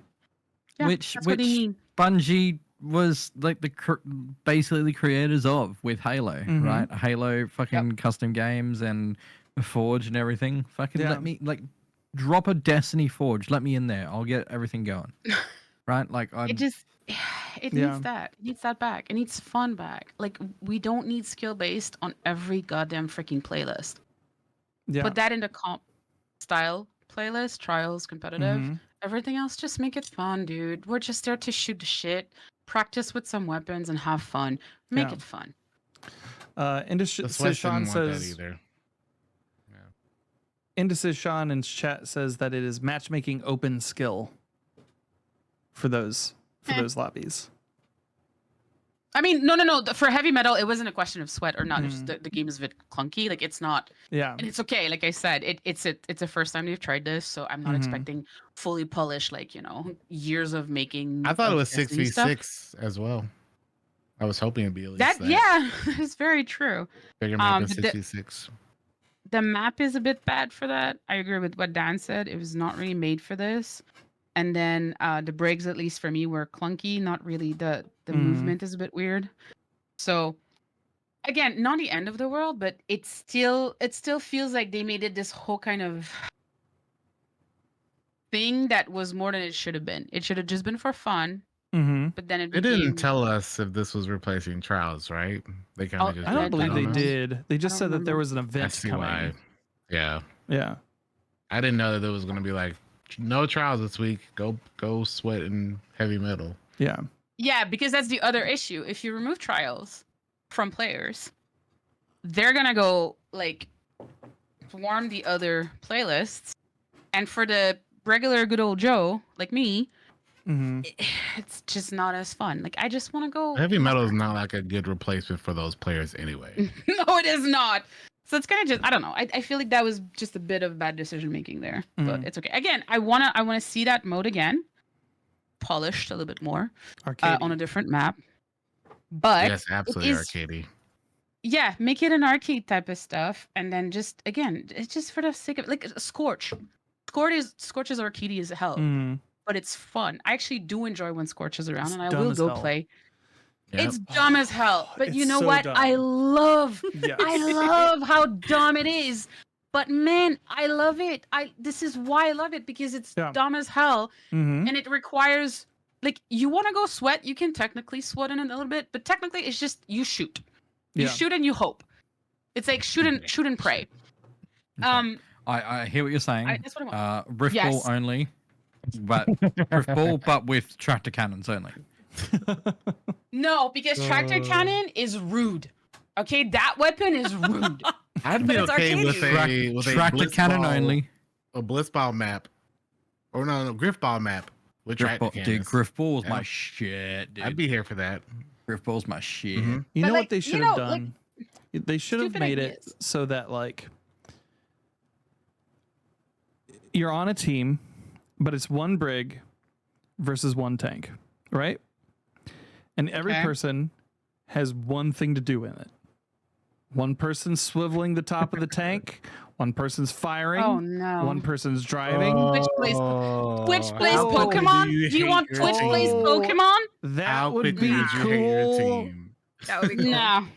The Nah, best thing ever That'd for be that is hilarious. put me, Rev, and Ouija in the tank together. Oh yeah, no, That's there like, would be oof. no end to like the amount of shenanigans of just like the turret going Dude, the around in bickering. 360s. The Just bickering. the Yeah. it would be such The, good the content. bickering, you mean the bitching? Well, Yeah. Yeah, I that's was why I being like nice, big team but- battles, because you could have one person drive and one person be a gunner. Yeah. That's why big team Yeah. battle Well, is really fun in the that Warthogs. wouldn't be bad. That would What's be that okay. Like, scene from if the you have one 18? driver, one gunner, like I feel like that would be really easy to do for tanks and brigs. You could have just basically group up Yeah. people, teams of Yeah. two, and then like you hop in and Go choose which Power spot Rangers. you want, and like I feel like that'd be hilarious. That could Yeah. be interesting. I'm That'd be down for that. I'm down to hilarious. try that. Yeah. Go Power Rangers. I'd remake Um, that scene from the A-Team where they're like, what the fuck are they doing? They're trying to fly that tank. Which somebody mentioned it in chat, and I saw some images of it on Twitter and on Blue Sky of like just a brig flying off, like nuking saw things that. from the sky. Oh, That amazing. Seemed yeah. Cheaters are cheaters, Oh man. my god. It's hilarious. But yeah. I mean, Honor starts to honestly, s- add like a custom game thing for PvP, Yeah. like Yeah. Overwatch has, where like the player population can build goofy arcade like custom Mhm. games. Oh Like, yeah, every yeah, time yeah. Custom we mode, play man. Overwatch, we like when we're queuing, we like to go into the arcade and play Tiny Mhm. Rhines, Mhm. which is basically your team versus like teeny tiny Reinhardts that are incredibly powerful. And the whole thing is like very hilarious, and it's It's very not it's funny. entirely unserious. There's no Right. competitive. Yes. You can win it, but like it doesn't matter. It's just basically going in there and hooting and hollering about how crazy strong these teeny Rhines are. Right. Like you could do Exactly. that with Destiny. Like you could do like I Could. don't know. Baby brig. Like, yeah, tiny brigs, and then everybody's fighting against like 100 tiny brigs Tiny that are trying to brigs. kill you, you know? Baby Street. Right? So instead of the question Maybe of Screech. one gorilla versus 100 men, it's Exactly. Yeah, Yes. that's exactly right. No, One but- rig versus 100 guardians. On It's just on the stuff like gorilla that. thing, did you see the thing from Robert Irwin? It's like, why are we trying to fight gorillas? Why aren't we trying to save them? Question is, why not? Oh my god. That man is just Why good. not? Oh Amazing. god. But yeah, Amazing. just Oh, but bring something back- is Yeah, fun. something that's fun and not Yeah. competitive. Like Yeah. you know, you can For win, but it keepies. doesn't matter if you're win. You're just in there to hoot and holler and have a Right. good time with Yeah. your friends and pass Yeah. time. Yeah. Yeah. Which I think what I think people they need thought to do this was that. mode was going to be. Yeah, that's how they So- sold it. That's kind of how they That's what I sold thought it. it was. Yeah. Yeah. Let's go ahead and talk about the Edge of Fate, as revealed on Tuesday. Before we start, I want to ask how many folks got a code for the Year of Prophecy from Bungie for being a part of the server. That's just general, isn't it? Like all Yeah. of us. I think That should have been everyone, yeah. everyone. I think everybody. Yeah. Seth I'm pretty sure maybe everyone left in out the on hub. that. Yeah. Let me go check because I don't think I did. Yeah, I think I'm the. you would of have received the, an email this week. So emails. For being in the hub. right. You're I not j- in the hub. If you're not in the hub, I don't think you got it. So, I think I am. I want to give a disclaimer. Most of us have received a code. Seth has not received a code. Take that with a grain of salt, like our opinions with a grain of salt, because we have done that. Also, like, I understand if you're upset about that. We had like somebody in my Discord server was like had a little bit of a salty take about it, or not necessarily salty. It was just like they had an opinion that it was bad for influencers and content creators to get the code for the thing. I'm looking at it as like a games media thing. I've received codes for other games, and I've tried to be unbiased about my reviews of those games based on codes that I've received. So I will do my best to be as unbiased as possible. But I just wanted to put that out there. We've been bribed, all of us, except for Seth. Except for Seth. Yeah.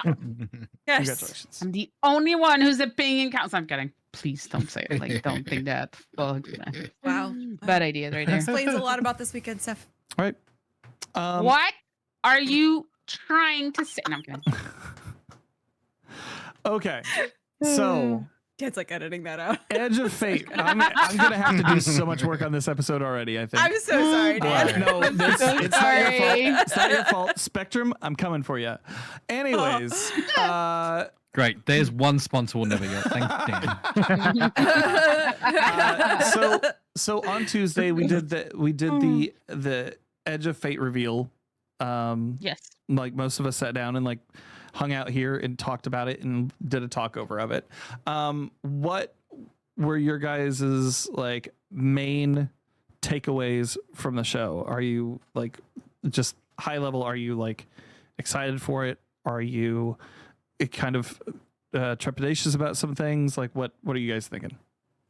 I can't be brought with a code. However, No Land Beyond is back, so best thing ever. Okay. I'm looking forward to it. But again, like, okay, let's also give something else to Bungie. Bungie's really good with trailers. They've Mhm. always been hype machine. fantastic hype. with trailers. Mhm. Yes, hype and trailers is Bungie's bread and butter. They're fantastic at it. So, based on the trailer that we saw, it looks very interesting. It did rekindle my interest in the game because let's be honest, this year was not the best. At least for me, it wasn't. I know a lot of Mhm. people really enjoyed it. There were great moments in this year, don't get me wrong. But overall, it wasn't as interesting to me as other previous expansions. Mhm. The new expansion looks good. I'm very looking forward to Renegades. We're not really Mhm. going to talk too much about that. We don't have a lot of information on it, but that was Right. really interesting. That was There's a big bomb to Some drop. conversation about that that we can have later. For sure. Yeah. Yeah, exactly. There's not really enough that we have right now, but Yeah. it sounds and seems very interesting. So Mhm. hopefully it is good, but we'll see. The trailers were really cool. I like that they are kind of going into a different direction, which is good. I mean, they've wrapped up the Light and Darkness sagas, we all Mhm. know, and so on and so forth. I think that using the 9 is a really good idea because it gives them so much leeway to do Mhm. so many things. Right? They can go in the past, they can go in like future, they can rewrite stuff because of the 9s and so on and so forth. I don't know a lot about the 9s, but maybe we can get Bife one day to kind of Yeah. talk about that. But anyway, but there is like a lot of stuff, and then it's a new planet that's going to be interesting. New abilities, new a bunch of stuff. Mhm. The character seems also very interesting. I saw on Blue Sky that it was the last work of Scythian, I think. Oh yeah, Is yeah. that his name? Of Robert Brooks. Yeah, Sphinxian. Mhm. Sorry, Yeah. I mixed up his name. So Robert's, it's his last work on Destiny, I believe, and Robert's work is always incredible. So I'm really looking forward to that. And he tweeted, I hate that word, about it, and he said something along the lines of like, it is a very interesting character. So Mhm. if Robert says that, I'm Yeah. I'm looking forward to that. So there's a lot of really cool and interesting things. We didn't get a lot. We Yeah. did get some stuff. So I'm hoping that we get a little bit more in the upcoming weeks. But to Mhm. me, I'm like, yeah, you know what? I'll shell more money and then buy this expansion, especially since now it's not gonna be seasons. You know, we're going back to like Mhm. what, 2 expansions a year, some different content. Yeah. Well, And they actually, also announced the content. Yes, the content is staying. Yeah, let's talk about. I'm gonna skip down on our notes to actually talk about the Year of Prophecy. Okay, so the Year of Yes, Prophecy. we can What talk are we about going to be getting? We're getting 2 paid expansions per year. So this year Expansion. with expansion. This year with with the Year of Prophecy, we get Edge of Edge of Fate and Renegades. Not feet. Not Fate. Edge of Fate and Renegades. They're both Rise of Iron sized. Currently, Edge of Fate is priced at $39.99 and no price yet on Renegades. We'll see if that changes this year because there have been conversations throughout the entire gaming industry about like making $90 games the base. We have Renegades releasing. Edge of Fate will release on July 15th. Is that correct? Yes. I think and so. then Yes. and then Renegades releases on December 2nd. There will be a dedicated reveal event alongside Ash and Iron, which is a major update on I'm guessing September 2nd, based on It's like September their 9th. well, Ninth. September 9th is when it comes at September 9th is when the reveal is, right? Or is when Ash and Iron comes out. It says on the graphic, it says on the major update it's supposed to be September 9th. Right. So that would probably be the day that it would release. Do you think that they do a week ahead of time reveal? They said they were gonna like have a reveal of it right before. It could be like an hour. Could be the before. day of. Yeah, it could be like Yeah. what they did for Rite of the 9. They could just do like the downtime Yeah. and then do the Yeah. reveal during the downtime. Yeah. I guess it depends. But They used to do that, didn't they? Mm-hmm. They've done that a few times, so Yeah. I wouldn't be surprised if they do that again. Yeah, it would make sense too. Again, hype stuff. Yeah. They did say that it was totally different from Edge of Fate, which we'll get into some of the details here in a little bit. Renegades will be an homage to Star Wars, which I saw a lot of excitement here. Dunes from who was in the call. yeah. He was going apeshit because that's his thing. Like he loves Star Yeah. Wars. Also, 2 expansions in a year, which is crazy if you really think Yeah. about it. If I mean, there's no delays, December was the Yeah, 2nd. if it works out. This is like Destiny 1 stuff. Like when we got House of Wolves, and then like later Yeah. that year we Yeah. got the Taken King. Like Yeah. Which is crazy, which means because Renegades would end like what in March or April, which means the next yearly expansion would be Mm-hmm. around May or June that time. again. Mm-hmm. Yeah. And we were If there's no doing a lot of delays. speculating on this show on whether or not they were going to delay this, like the Edge of Fate Yeah. itself. Yeah. And it looks like from No. everything we've seen is it's all guns blazing, like Mhm. dates keeping set to in it. stone, releasing like calendars. Like they're planning to put this out. I think they're ready to go. Mm-hmm. I think that what we were seeing was that they were waiting to get the hype train moving on this until after they did the hype train for Marathon. Marathon because they Yeah. wanted to give Yeah. Marathon their like that breath or that space to have like the Bungie hype machine. Mm-hmm. But definitely now it feels like okay, well they're planning to release this exactly when they said they were going to in game, which is what we were like. That's we're what like, we surprised haven't me the heard most was anything. like all of that. Yeah, They gave us dates for everything. Which everything, Yeah. the We haven't whole been done in a long year. time. Yeah. I'm So- like, this is commit. If they follow through on this, this is great. I mean, I know that they're doing Huge. one raid, right? We're getting one Yeah. raid with Edge of Fate, and Mhm. then we're getting a new dungeon with Renegades, right? Absolutely. So one big event, like PvE event per release. I think if they can manage that, Mm-hmm. I think it's gonna be a great year. Yeah. Yeah. But I mean, That- they paid me, so it's fine. That was I'm a the paid next thing I actor, was so. going to say. The raid race is going to be for Edge of Fate is going to be on July 19th. Before We know a day GCX, baby. before Yay! GCX. Yeah. Which I'll be seeing you nice. guys there as a featured creator. That'll be cool. Yeah. Nice. Congratulations. Rob it Dan. Thank in. you. Well deserved. Well deserved. We'll I do won't the be there Dan either, Kebab but- Not the over there. creator part. That's well deserved. But seeing people there, no, fuck you. Yeah, I won't be there either. So. So we had Unfortunate. the next point was no more paid seasons or separate seasonal storylines, Yes. which will be huge. My question though Huge. is, will the expansions have a telenovela style storytelling? Because Absolutely. we already know that like some of the things that they're going like we already know that there's a couple of events that come out weeks after Edge of Fate that may change the raid or may bring in something called Arms Week. Yep. So like, yeah, we'll just have to see. I really hope that it's just a dump, but I could see it going back to the telenovela style for expansions. Major update names and release dates. So we already know that Ash and Iron will be revealed on or released on September 9th. It will be a return to the Plaguelands, which is crazy. And then we have a new activity called Reclaim, and then a raid challenge update for Edge of Fate raid with new possible new mechanics, feats, something new called feats, and encounters. That's what I'm really interested in because that's where they're saying they're going to add encounters and mechanics on top of the current raid to extend its life. Be interesting. Like raid layers. No. So like they're saying you're gonna do like I'm just gonna use Salvation Edge. You do Salvation's Edge, right? Apparently, at least from my thinking, they're going to add a encounter either after Witness or before Witness or somewhere in there. There's gonna be a new encounter added, so that 5 encounter raid will become a 6 encounter raid, and then the previous encounters will have an additional mechanic added on top of it. Don't know how they're going to do that, but Yeah. I mean, somehow keeping it fresh for a year.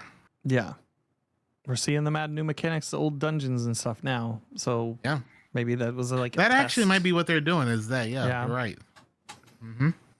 So we'll see. Each major update will get 2 new exotic weapons.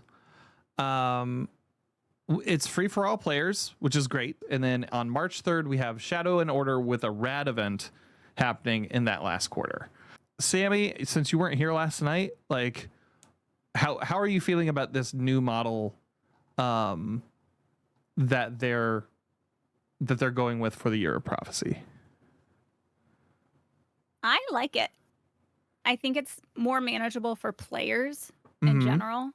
It's not too far off of the seasonal, just in that they're going to have the major updates as well. So it's still quartered.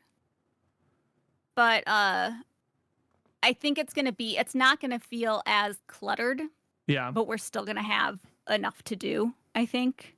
Or I think that it's going to be not necessarily that we're going to have too much to do or that we're going to have a lull. I think it's hard to tell right now, but I still like that it's going to be split in 2 officially with like that mid update in both of them. And then I like how they have the raid in the first one, dungeon in the second. I wish that we had another dungeon. Right. But that's kind of your bread and butter. You love dungeons. Yeah. Yeah. So as far as that goes, I really hope that I know they're reworking core activities. I hope that they rework the end game. Oh, yeah. To make it, especially with dungeons and raids, to make it that we don't get into a lull or get bored of the dungeons and raids we do have. This rotation needs to go. The whole rotation thing. The current one, the current model. Yeah. Doomhammer in chat is saying this feels like the old school Destiny model pre-seasons, and they're happy about it. Yeah, this is Yeah. we said last night, this is House of Wolves to Taken King, like getting a couple of expansions a year, and then being able to having a little bit of a lull in there, like during that first year when they were trying to work out their content schedule and everything. This feels like it's like full steam ahead, like they're going to just be running, which is cool. Any other thoughts before we move on to Edge of Fate? I know Tidley and Epic Dan, you guys had time to sleep on it, like I did. I kind of gave all of my main points that yesterday I did. Yeah. I don't know if podcast heard it. Yeah. I don't know either. We're gonna find out. I don't know. Yeah. But I pretty much what Sammy says, what I'm feeling as well. It feels, if it works out, there's a lot of content coming between now and March with a pretty decent cadence, and hopefully they can pull it off. And like Sammy said, it's while they're pulling back on how many dungeons and raids we're getting, as long as they're really good, I think it's okay. But it's also it's a lot of work for that one dungeon and that one raid, right, to carry the next year, you know. Yes. So it'll be interesting what they're going to do with that. Yeah. And like having more like because they said that the in-between stuff was going to be more like Into the Light influenced, Yeah. at least in size. Like I could see, because we're going through that right now with Rite of the Nine, right? Like this event is going to be Into the Light sized. We're already able to jump in there now. And that kind of feels all right to have between now and in July. I don't feel like we're going to be like, hopefully not too burnt out before hopping into July through because of all that. But yeah, I'm excited. It should be fun. So with the Edge of Fate that is coming to us on July 15th, we have a new saga, the Fate Saga, which is a multi-year saga that is going to be kicked off with EOF. We will be visiting the location Kepler, and characters that we'll see. We have Lodi, who is a new character that they introduced, that has some fish out of water qualities to them. We don't know much about Lodi. Say what? Glasses, yeah. Everybody's. Oh yeah, the Dan lookalike. Here's the thing: people said John that. Destiny. People said that he was Dan lookalike. I personally think there was a podcast back in the day called Barely a Destiny Show. The old heads will remember. It was called Barely a Destiny Show, and I think that Lodi actually looks a lot like my friend Steve, aka Xanafan711. Like I could hold a picture of them up next to each other, and it's like, this is clearly where they got the model inspiration from. Yeah, it's very cool. I'm more like, he's got stubble. So like, that's what I'm thinking. It's like, come on, beards win, Bungie. We also know that we have Chioma, Orin, and Ikora as leading characters into this. All of them, Ikora and Lodi and ourselves as a Guardian have received an invitation to come and join on Kepler by some force. And we know that we're going to be dealing with the Nine throughout the entire Fate Saga. We also know that characters will be coming in from Renegades. They've reassured us that those are characters that will be like meaningful characters that will be long lasting for the franchise moving forward. What were some people's thoughts on the location and the location also sports dark matter, which we're able to see it because of some sort of like thing in the air there. I can't remember exactly what they called it, but and we have different movement mechanics and abilities because of the dark matter just on this Kepler location. So what was everybody thinking about the location, about the characters that we'll be meeting? Yeah, so I feel like Kepler, it sounds really cool. I think that it would be really great if it was a full-fledged area, like a planet that we could explore. Like, I'm thinking like not a Curse of Osiris situation. Right. You know, we want to have, like, I feel like players want like a new space that we can kind of go around, you know, I think that doodle around in. Like, I want a new space that's absolutely like big enough for us to play around in. Right. I think for the dark matter on Kepler, it sounds like it's not a new subclass. It's basically kind of like a puzzle solving mechanic. I think I said this when we were doing the watch through. It's kind of like you get to play with it and like turn into a gaseous form and go through tunnels and whatnot. So it felt a little like Ratchet and Clank to me, and I think I said that before, but it feels like it'll be fun. Like it's just kind of like a fun puzzle kind of element, which I love. I think that's a game type that I enjoy. So inserting that element is great. And then also for the new characters, I really like that idea. I think that the final shape was kind of like a goodbye to some characters that were kind of like beloved to us, and I think it's been really hard to move on from that because it really felt like emotionally, it kind of felt like story-wise that we were like ending that relationship, that 10-year relationship that we had with them. So I really think they need to make these new characters, and I guess Ikora is also going to be involved, kind of like transition too. I feel like we need to have characters that we really like, that we really care about, who are interesting. We need like a new cohort that's going to kind of move the story and the saga forward. Like I really hope at least one of them has that like that sort of Cade comic relief kind of aspect, the Mickey Mouse to them, bit. because I feel like we need that. I feel like we have Cade, we have Failsafe, we have like a couple characters that add a little humor, and I think that's something that is absolutely part of the Destiny zeitgeist is being slightly humorous, and I think that we need to have that in the story and in the character interaction. So I'm excited. I think that there's a lot of really good potential there. Heck yeah. Sammy and Dan, what about you guys? I kind of agree. It's just, I think the biggest thing for me as far as everything is I'm on the one end, like Doomhammer said is in chat, my tinfoil hat of us leaving the solar system apparently has been burnt. So I'm kind of sad about that. Yeah. As I really think this was a perfect time for us to really like book in everything.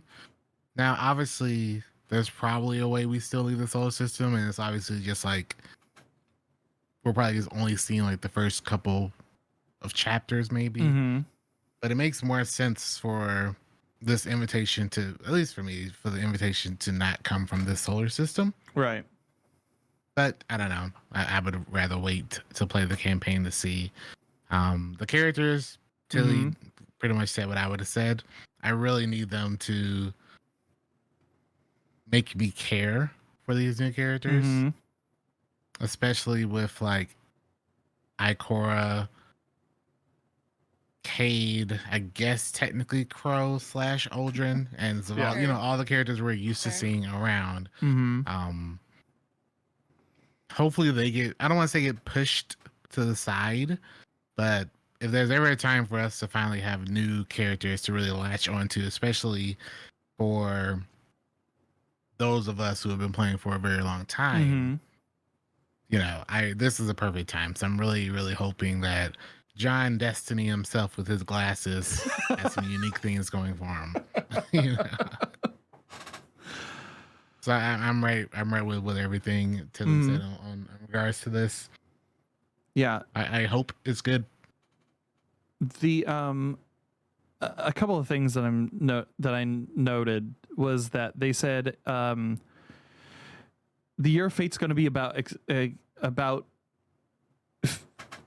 revealing the 9, really, and kind of getting more into like what they have in store for us, because they can pluck the strings of fate past our paracausality, right? And I think they said that each one has a domain on like a different planet, which is something that I think has been speculated for years, and they just kind of like dropped it in the middle of the that was so reveal. interesting, Dan. Yeah, that was so interesting. So like, Right. I'm figuring that we're probably for the saga, we're going to be tied to our universe or our little section, just because all of them will be pushing within our solar system in some way.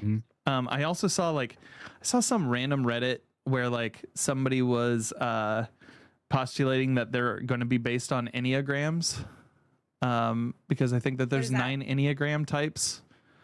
It's like a personality test kind of thing. You can look it up and you can take it, and if you believe in that kind of thing, it'll tell you some things about yourself, or some things that are, I don't know. It's interesting, but I don't know how deep that goes. Kepler, I think I'm interested about Kepler because of the ties to like, it seems like it's pulling locations and things from Earth into its space, like that ship. Yeah. That's my only issue with Kepler personally. Yeah. Like, I don't want to go somewhere far off in the solar system or outside of the solar system and still see like Europa and Titan, Right. you know? Yeah. So that was kind of upsetting. Not really upsetting, but like, oh man, like I've seen these structures. Like, this is your perfect time to like create brand new structures and uniqueness. Yeah. One of the key images though was that of like a battleship, like of a battle carrier, just like kind of stranded on like out in the wilderness. And that like, is anybody here like, has anybody heard of the Philadelphia experiment? Yeah. Yes. Yeah. It's kind of it's reminiscent of that to me in a way, of like, so the Philadelphia experiment was like supposedly the USS Philadelphia was docked and they were running an experiment and it blipped out of existence, and then when it came back, the people that were on the vessel were like merged into the ship itself, and like it was crazy. Look up the Philadelphia experiment. It's pretty good conspiracy stuff from back before that was real weird. So but yeah, so like it kind of like seeing that kind of image out there kind of put that, like brought that to mind for me, just because of my background and like reading up on those kind of things when I was a kid. So like I'm interested to see what they do with the environment. The Metroidvania style of it seems interesting.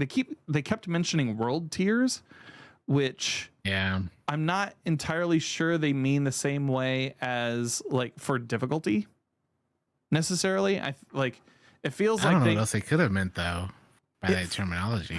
It feels like world tiers will be tied to abilities that you get in the wild, and like with the dark matter, with the matter weave and all that stuff. Like it seems like it's going to be tied to that, and what level of world tier you're on is based on what abilities you have. Like that, I would like a little bit more information about.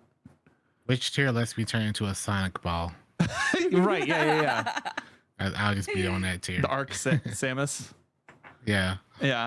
Yeah, that was cool. Like seeing some of those like abilities looked cool. It's got to be just tied to that destination and probably that raid, right? Like there's no way that they don't do some of those mechanics in the raid. Do they? I don't know. I don't know. I don't know. I think it's possible. Yeah. I think that it would be. I think people are always looking for something beyond the traditional like raid plate mechanic. Yeah. I wouldn't be surprised if it's like introduced and then they do something like different with it. Right? But I don't know.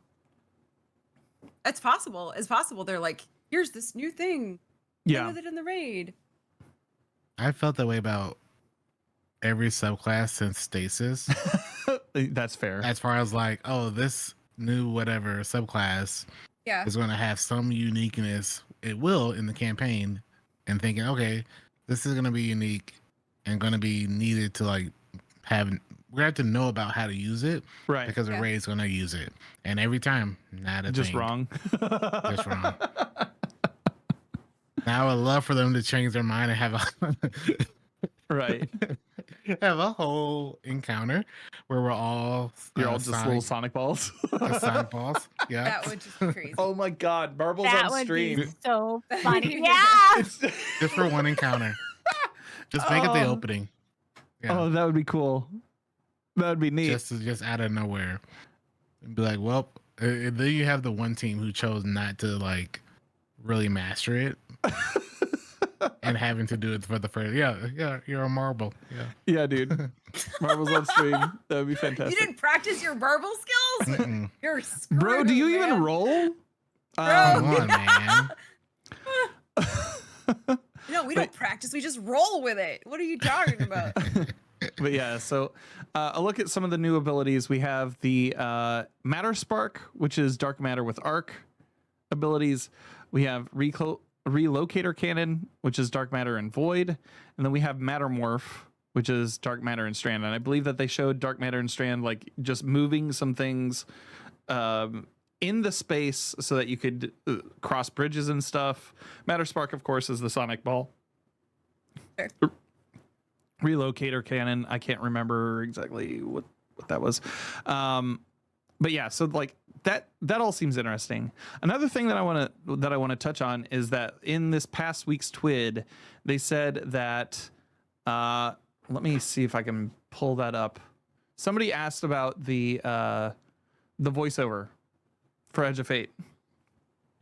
Okay. Voice acting update. Rite of the Nine and Edge of Fate. This is pulled from their from the Destiny 2 Teams account. It said, for upcoming releases, some voice talent has been unavailable for recordings. For the time being, to ensure a consistent player journey as we launch Destiny 2, The Edge of Fate, certain characters will have different voices in the Rite of the Nine or the Edge of Fate content. Examples are Orin, Chioma, and Ikora. In some languages, Rite of the Nine content will be silent, and the Edge of Fate will play English voiceover instead. As we did for Destiny 2 Heresy, subtitles for story content will be enabled by default to ensure narrative content is not missed. So I'm still working on trying to get somebody from SAG-AFTRA on this show, because I feel like that's something that is like, that's an important conversation, because they're still on strike. They're still on strike, and they're still working out deals with the union, I think per studio at this level, to like try to get something going.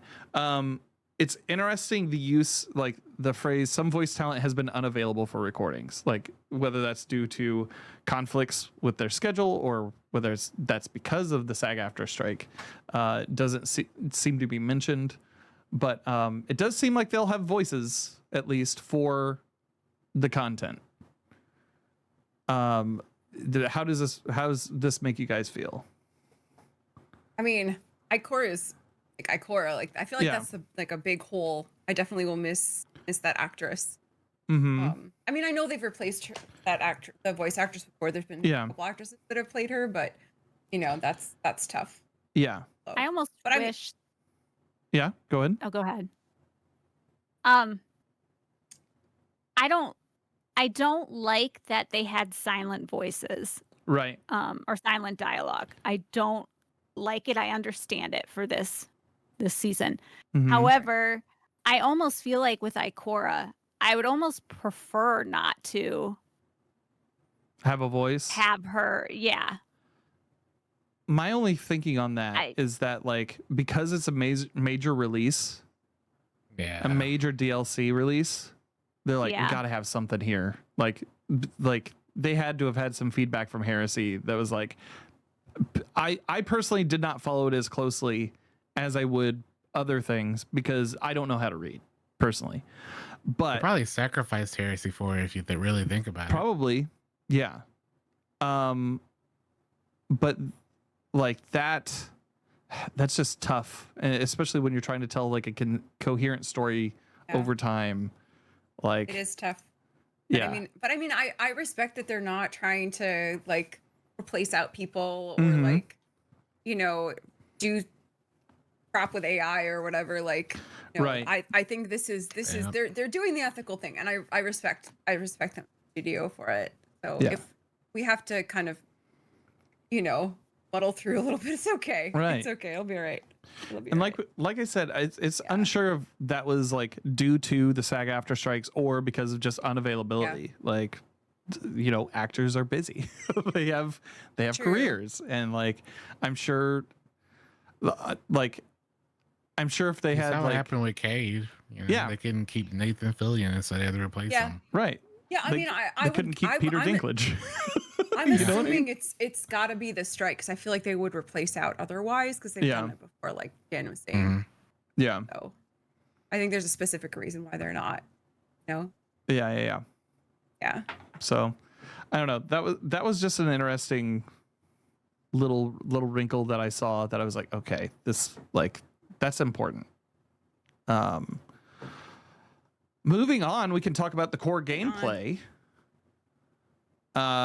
We're going to be getting a portal, aka a video game screen, just a screen where you could hub where you can just click on things and then jump into video games.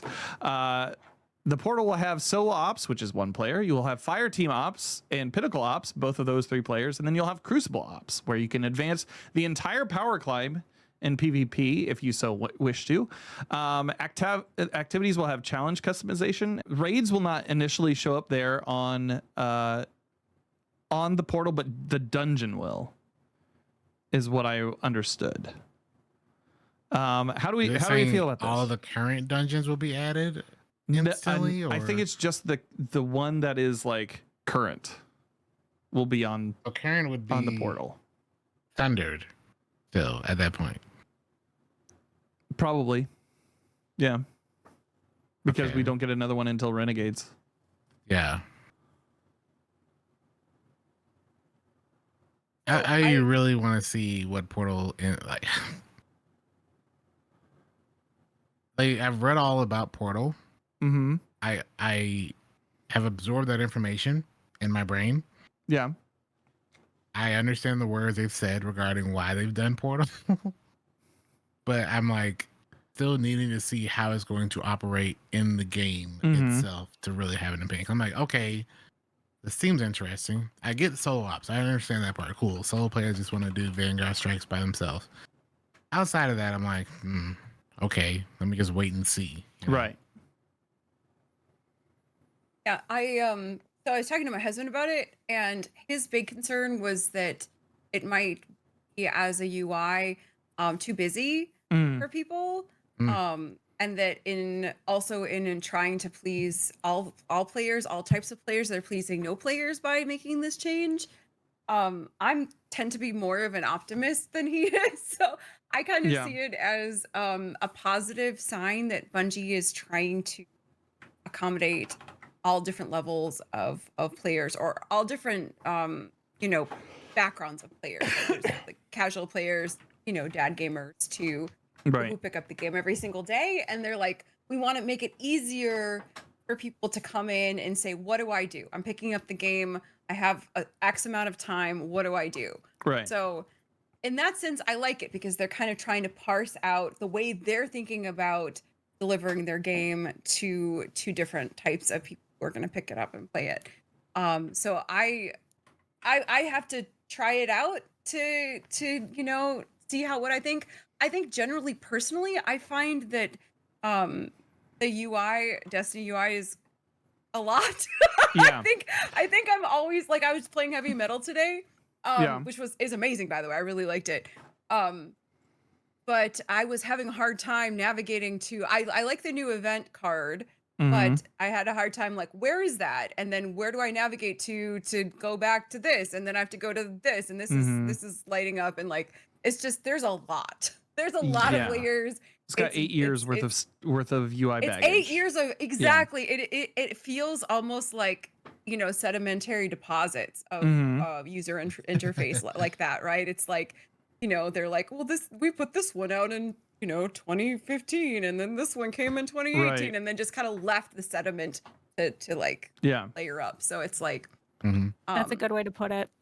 Yeah, I guess I'm hoping that this portal will kind of replace out, and I think the more they can do to streamline and make everything more simple, because I'm an experienced player. Like I log in a lot, and I don't know where I'm like I was asking my chat. I'm like, where do I go to find this? I don't know. I know if I'm having problems, like what other people are picking up the game or brand new. They're like, what do I do? How do I find heavy metal? Oh, I have to go to Shaxx. I loaded into a game and then I was like, oh crap, I have to go back to Shaxx. What is this? Where do I start? I don't even know where to start. So I'm hoping in the best case scenario for simplification, and that this UI portal will answer that question. Where do I start? I start here. This is like the screen I start with. Yeah. I like that there is a screen where like if you do have just like 15 minutes, you can just go there, hop in, do something, right? Because the world map as it is right now, and the current director is like you said, there's like everything is so spread out. Everything's just like in so many different locations. It is hard to find. That is still going to exist. They said that they aren't getting rid of the world map. That'll just be the next tab over. Right. I did have somebody in my chat ask about Gambit, and I was like, "Oh, you sweet summer child." They're like, "It's done. It's like I'm sorry, but it's done. It's done." You're gonna boot up Edge of Fate. Like, Gambit's not gonna even be there anymore. It'll probably be in the world map, right? It'll probably be on the world page. It's just gonna be. It's just gonna be like gone, silently removed. Yeah. So it'll be at the bottom of the patch notes, just an asterisk. Oh yeah, we've put Gambit in the DCV. Yeah. And then the question is, who would note it? No, I'm joking. I'm totally joking. The one person, and Tidley. Listen, I'm a like that's the only title I've gilded every season. The only title. Really? Yes, and I need help. I know I need help. I'm trying to go to the support group. They have donuts, you know, for all the Dragadins that have been in the for so many years. Thank you for your service, keeping the game alive. I go to the Tilly's there just smoking a half pack of cigarettes. I know, just like I gotta do it again, guys. I gotta go back in. I remember when it wasn't even there. I remember the before times. I love that. It's thing. like yeah.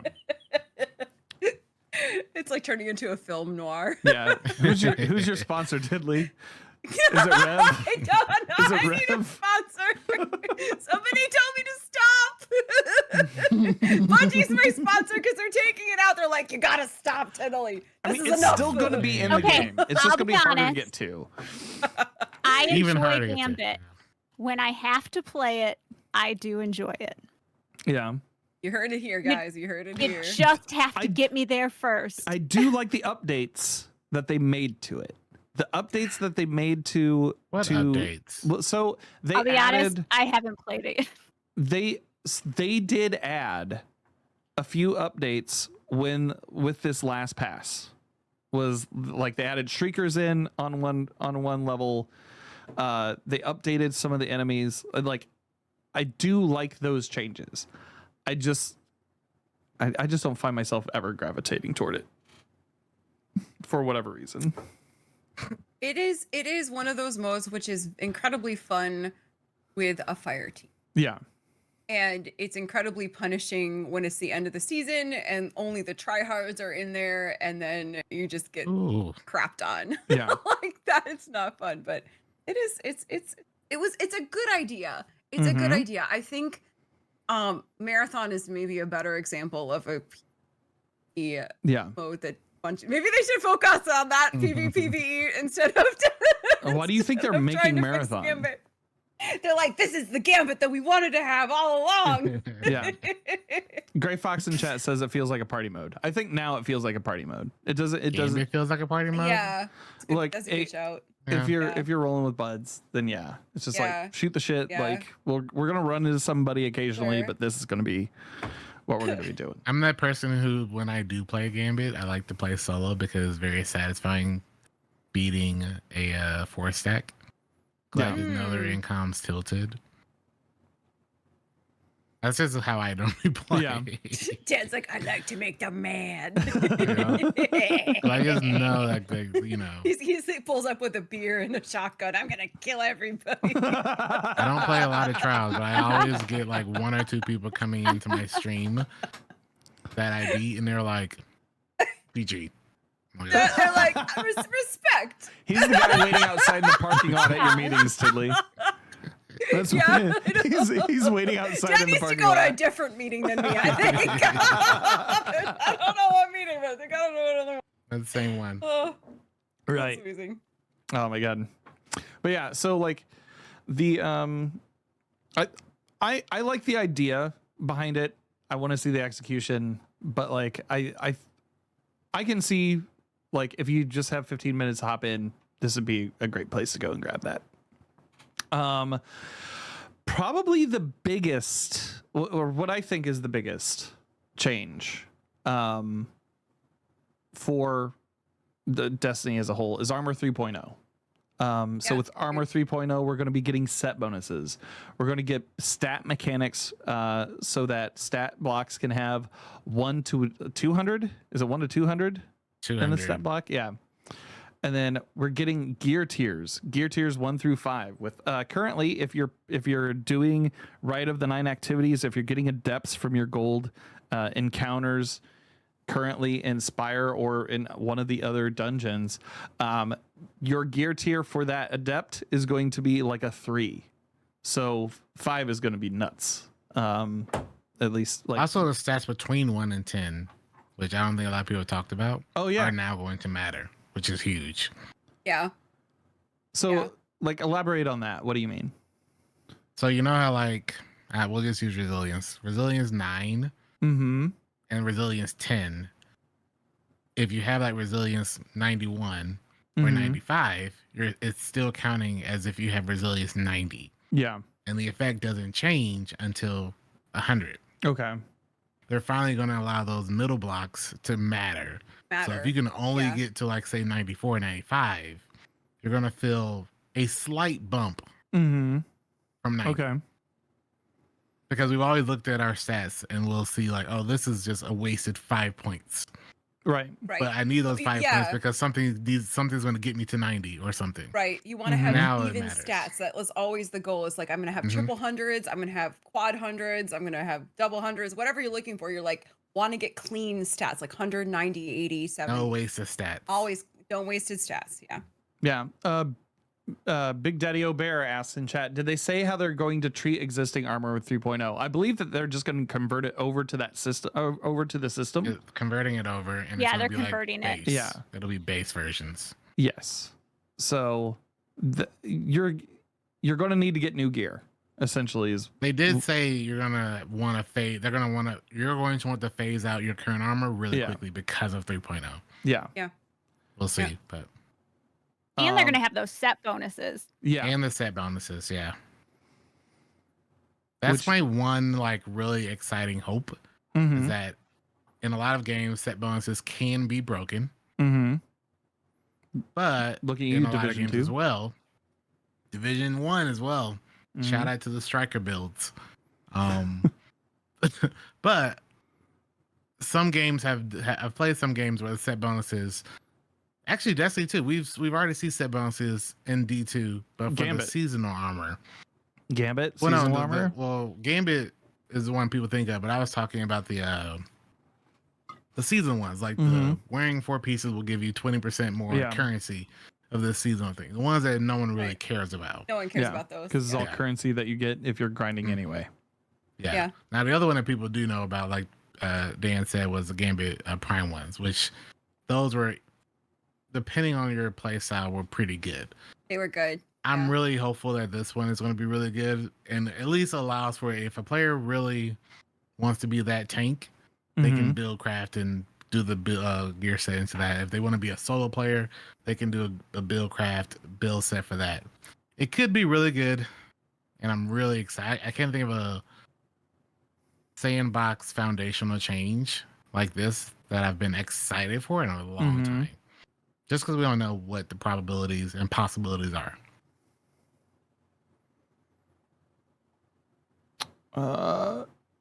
Yeah, indecision. I'd rather not wear trash stats for more seasonal currency.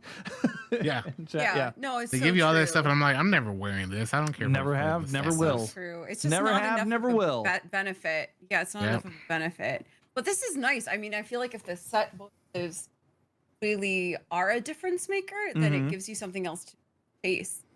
You know, it makes Yep. the armor grind more interesting. So I like that.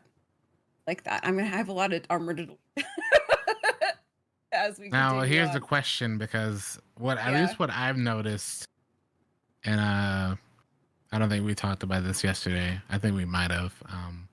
Regarding the adept drops, I think we've all done at least seen Ultimatum Spire. It seems, from what I can tell, that adepts are almost about to become the baseline.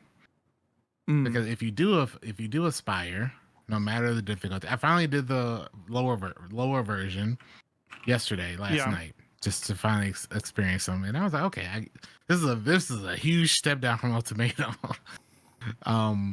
But all the weapons were non-adept, and they still had 4 perks, Right. which I found interesting. That normally adept was like, that's where you got your extra perks, but now it seems, and we'll find out if that's the case tomorrow with the new dungeon, all weapons from this dungeon were dropping 4 perks. I don't know if that's a Rite of the 9 thing, or if that's something that they're going to start pushing because of this whole weapon 1 to 5 tier thing. Mm-hmm. It'll be interesting if that's just a Rites of the 9 thing, or if Edge of Fate will also start allowing us more perks on our weapons with more stats across the board to allow maybe for some removal of weapons, so we don't have to have as many. I was just very surprised that Yeah, all I I've like done that was Ultimatum, but I was very surprised doing a normal or And getting, like, expert, the- whatever they call it. Yeah. Mm-hmm. Yeah. And it was still dropping, every weapon was 4 perks. Yeah. I don't know if anyone else has noticed that. I or in haven't. chat has.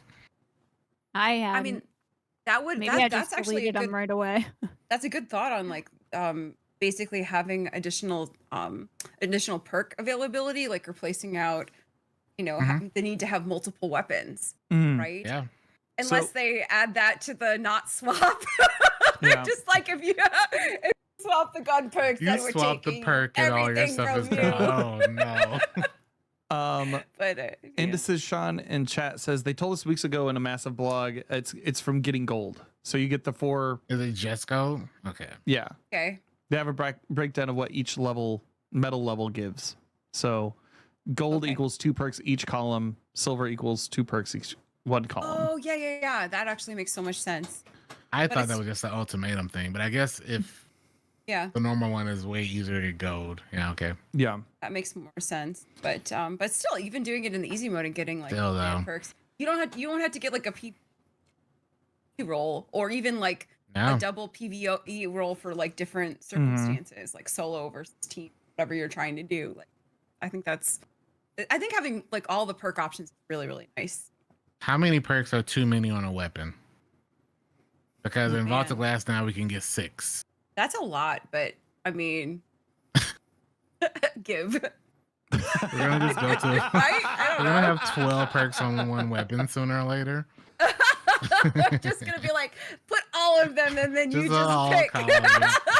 And then at that point, it's like, well, why bother? Just like have every gun Yeah. drop the same, right? Yeah. At that point, it's I Well, think- they're all. so with that, Mhm. we're gonna have to farm so much for armor. Yeah. So we're gonna have Yeah. our vault full of armor now. Yeah, I mean, I already Where do. this'll Though, just- Sammy. Yeah, I do too. Yeah. Yeah. I'm kind of excited about armor 3.0, only in that it's gonna make me delete a bunch of armor I don't use. Yeah. But I think that since we're gonna be focusing more on our actual armor build, Mm-hmm. this will help be able to make that more versatile so that we can use the armor sets, but then Yeah. also have the function of additional perks on the gun to make up for it. Yeah. To answer your question, Dan, of like, what is the upper, like, how many perks is too many perks? I think like 6 is the upper limit of what is acceptable. Oh, I know like 6 right now is the most Yeah. you can get from the Vault of Last Yeah. one, but I'm Yeah. saying like there's got to be like When you start pushing in, ultimatum raids are gonna have like 20. 8 perks on them. yeah, it's nuts. Yeah, it does become excessive after Yeah. a while. I get it.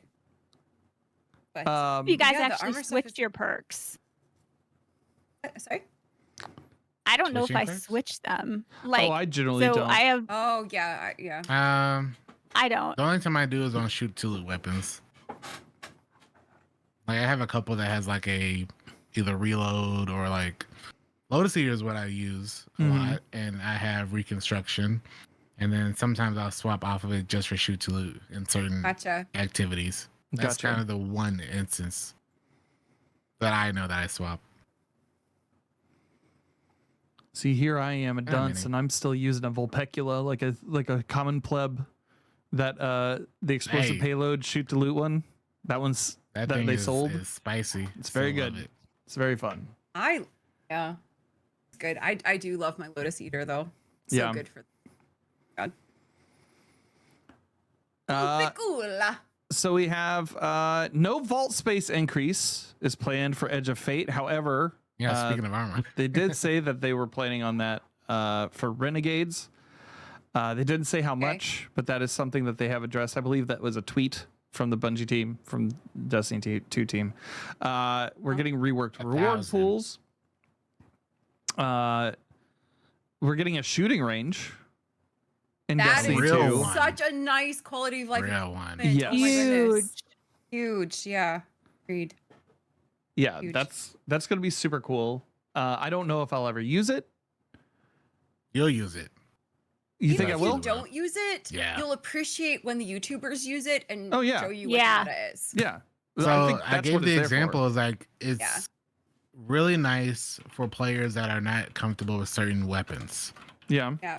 Because we've all had people probably join our runs or just play with us, and we suggest them use a weapon that they might have never before. used. Yeah. And they Okay. just don't want to use it at all. It's a really good place to Yeah. go in a corner, go in a closet, and try out weapons and get comfortable with them. Mhm. And getting comfortable with shooting different enemies in the game, because we all have had people that didn't know, like I remember the example people used to use was the Cabal. You would shoot Mhm. their head, but their actual crit was like their backpack. Yeah. Right. That's true. know? It's true. And you used to I used to teach people that with Tribute Hall. I would Yeah. take them in there and like let them man, try out Tribute Hall. like the testing stuff. Tribute Hall is this is like Tribute Hall. You might not 2.0. think it's going to be useful to you. Mhm. I I can see it now. I'm very positive everybody will use it to varying levels. Like Mhm. say you see some big YouTuber says this is like the new loadout, and you're like, I've never used this weapon. Okay, let me go in the thing, check it Mhm. out, turn on flip, just like practice for 15 minutes, and then you're like, you don't have to have anyone harass you about it Mhm. or harass you about how to use the weapon or whatever. It'll be really nice for those players. Yeah. And it's very def. It looks like the Division one. Yeah. The ability to summon different things like looks super neat. Like Jacobus says in chat. For the shooting range, oh my god, I crutched on Strand Titan so much. I used it for all endgame content. It was the only thing I liked. and then Prismatic Consecration came out, and I finally got, the exotic class item that I needed to make that Mhm. hugely better than Strand Titan. But I had never used Consecration before in my life. Like it was brand new. So I remember going to a destination location and just trying to practice just to like test how it worked. Mhm. That is exactly the scenario where having like a firing range would have been so helpful for me Mhm. because it would have been a less chaotic environment to learn how to do a new ability that I had never practiced before. And now I like love it. But now of course it's arc. But like Right. it's just like it kept moving. But still, like I think that's a great quality of life improvement. So Bungie.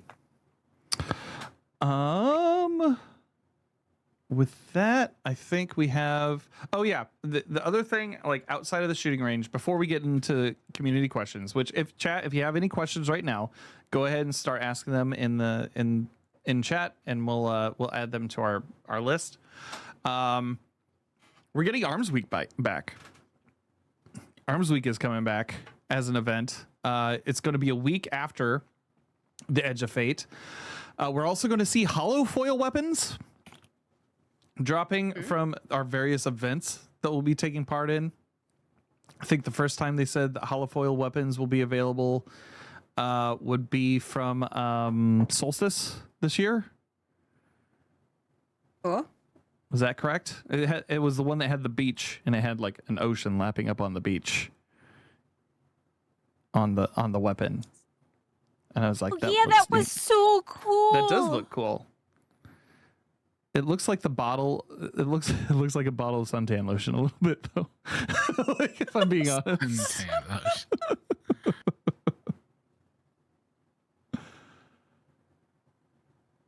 But yeah, those are gonna be fun.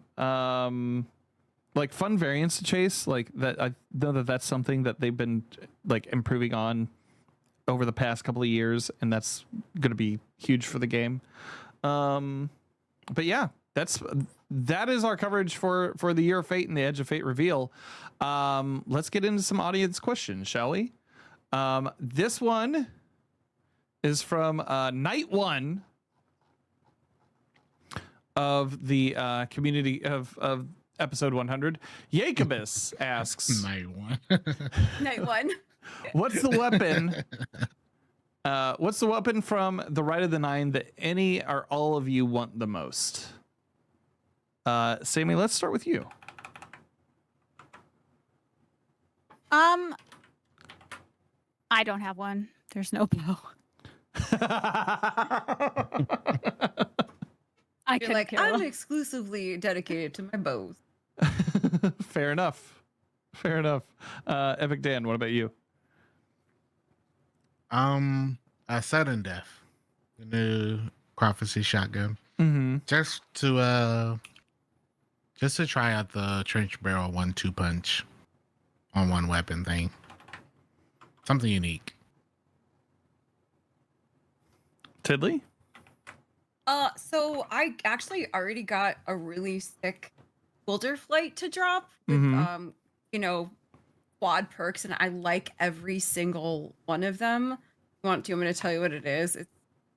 I don't know if it's a god roll, but I'm just excited about every single perk. Okay, so it has It's a god roll for me because I'm really excited to use it. Hold on, where is it? Yeah. Boulder Flight. So it has destabilizing, auto-loading, envious arsenal, and lead from gold. So I'm like super excited to pick that up and use that. I think it's going to be super fun. But I'm also excited to grab another prosecutor. I have one from a while ago, but man, I didn't get like a really good one to drop. So I've held on to the only one I have, which has like a kind of a mediocre roll. So I'm excited to get one with a better roll and then replace out the one I used previously. Because I really like that. I really like that gun. I use that one a lot. So I'm looking at a list of them. Maybe I'll right get now. one of those. Yeah. Maybe I'll get one of those. I'm looking at a list of them prosecutor? right now. Yeah, why not? why not? Maybe I'll get one of those. Yeah. Yeah, the one that I have is not, the prosecutor I have is not great, but the base of that gun is so good. Like it's still fun to use. I mean, and I think that, I think we focus a lot on what a god roll is in Destiny, and then a YouTuber puts out a video on it, or Dado says this is the one that Then you craps need, on your and then favorite. and then everyone is out like being like, oh, I have to get that particular roll. But I think that Sean is absolutely right. I think that it's whatever you like. Like if you like a fast reload, go for those perks. Like I don't think there is a singular god roll.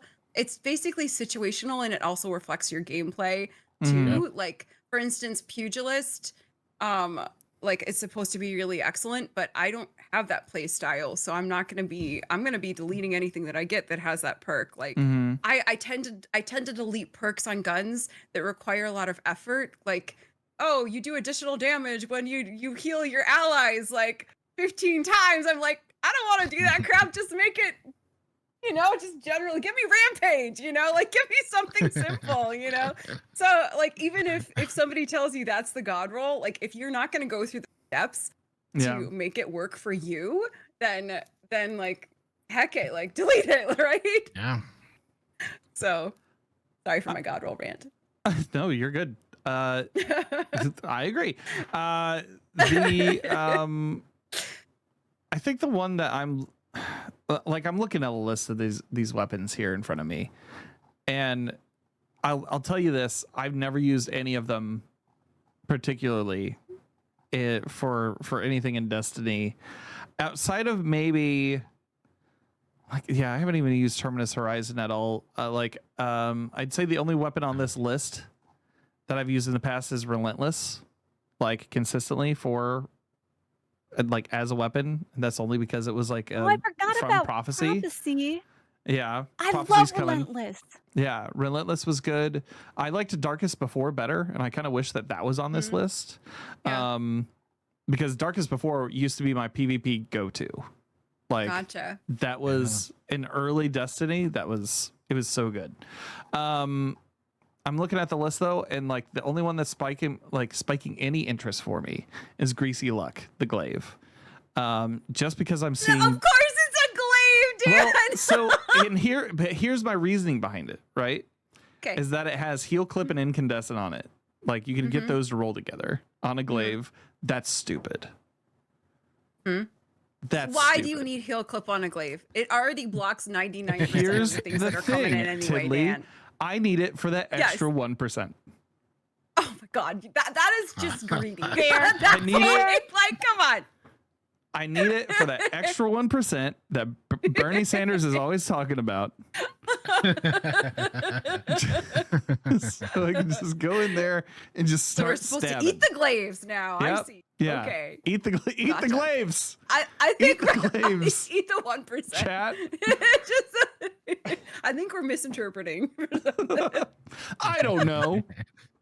This is what I know about politics. Eat the glaives. All right, I guess Eat your the glaives, Dan, are my gambit, I suppose. So, I fucking love glaives, and I will love them till the day I die. yeah, good. And you will pry them from my cold, dead fingertips. We'll bury them with you, all of them. Okay, sure. I'm fine with that. You know what? I'm down with Make that my casket. Make that my casket. It'll be like Game of glaives. Thrones, Glaives. but like glaive of Glaives. caskets. Just glaives. Just the word, glaives. Mausoleum made of glaives. I'll take Oh it. God, yes. I'll take Please all use of them. all of I know. Hello? Look, man. I like this week. This week it's happening. New internet service provider. I can't be fucking. I can't. Hit up I AT&T, man. I have to can't. say, Dan, your internet is a glaive situation. No, I swear Very, to very God. glaive. I swear Yeah. to God. Yeah. I So swear to God. excited right now. I love you, Sammy. That was so good. Dad, put the glaive down. All right. Carolina Gamer asks, what are you guys most excited for after the announcement? Any of you guys doing the day one raid? Raid. Raid. I mean, I don't have a team. I would love to do it. Well, I definitely am going to do it. The question is whether it's going to be right when it comes out or it's going to be the week up 100%. I just don't have anything lined up. Yeah. So, yeah. I put out a looking for post today. Mm. Yeah. You want me to read it? Yeah. Let me hear it. All right. Oh, whoop. Hold up real quick. Let me get it. Do it before the ship goes down. I know. Okay. We're on Ship's going borrowed down. time. We're on borrowed Just time with looking episode for- 100. The ship is going down. What a memorable got it. episode 100. Oh Got my it. God. All right. Looking for 5 for Edge of Fate World First Race. This is a very serious race and I plan to win. Requirements. Can commit to the full contest period. able to work as a full team and communicate effectively, willing to run any class and subclass, must have at least 6 previous top 10 placements and extensive experience doing 5-man contest raids. Damn. Yeah. Must have Gallahorn, 500 Crota clears, and gumption. It sounds like it sounds like a typical LFG post, Sammy. I was going to say, really did you does. sign it? Know what to Yeah. do?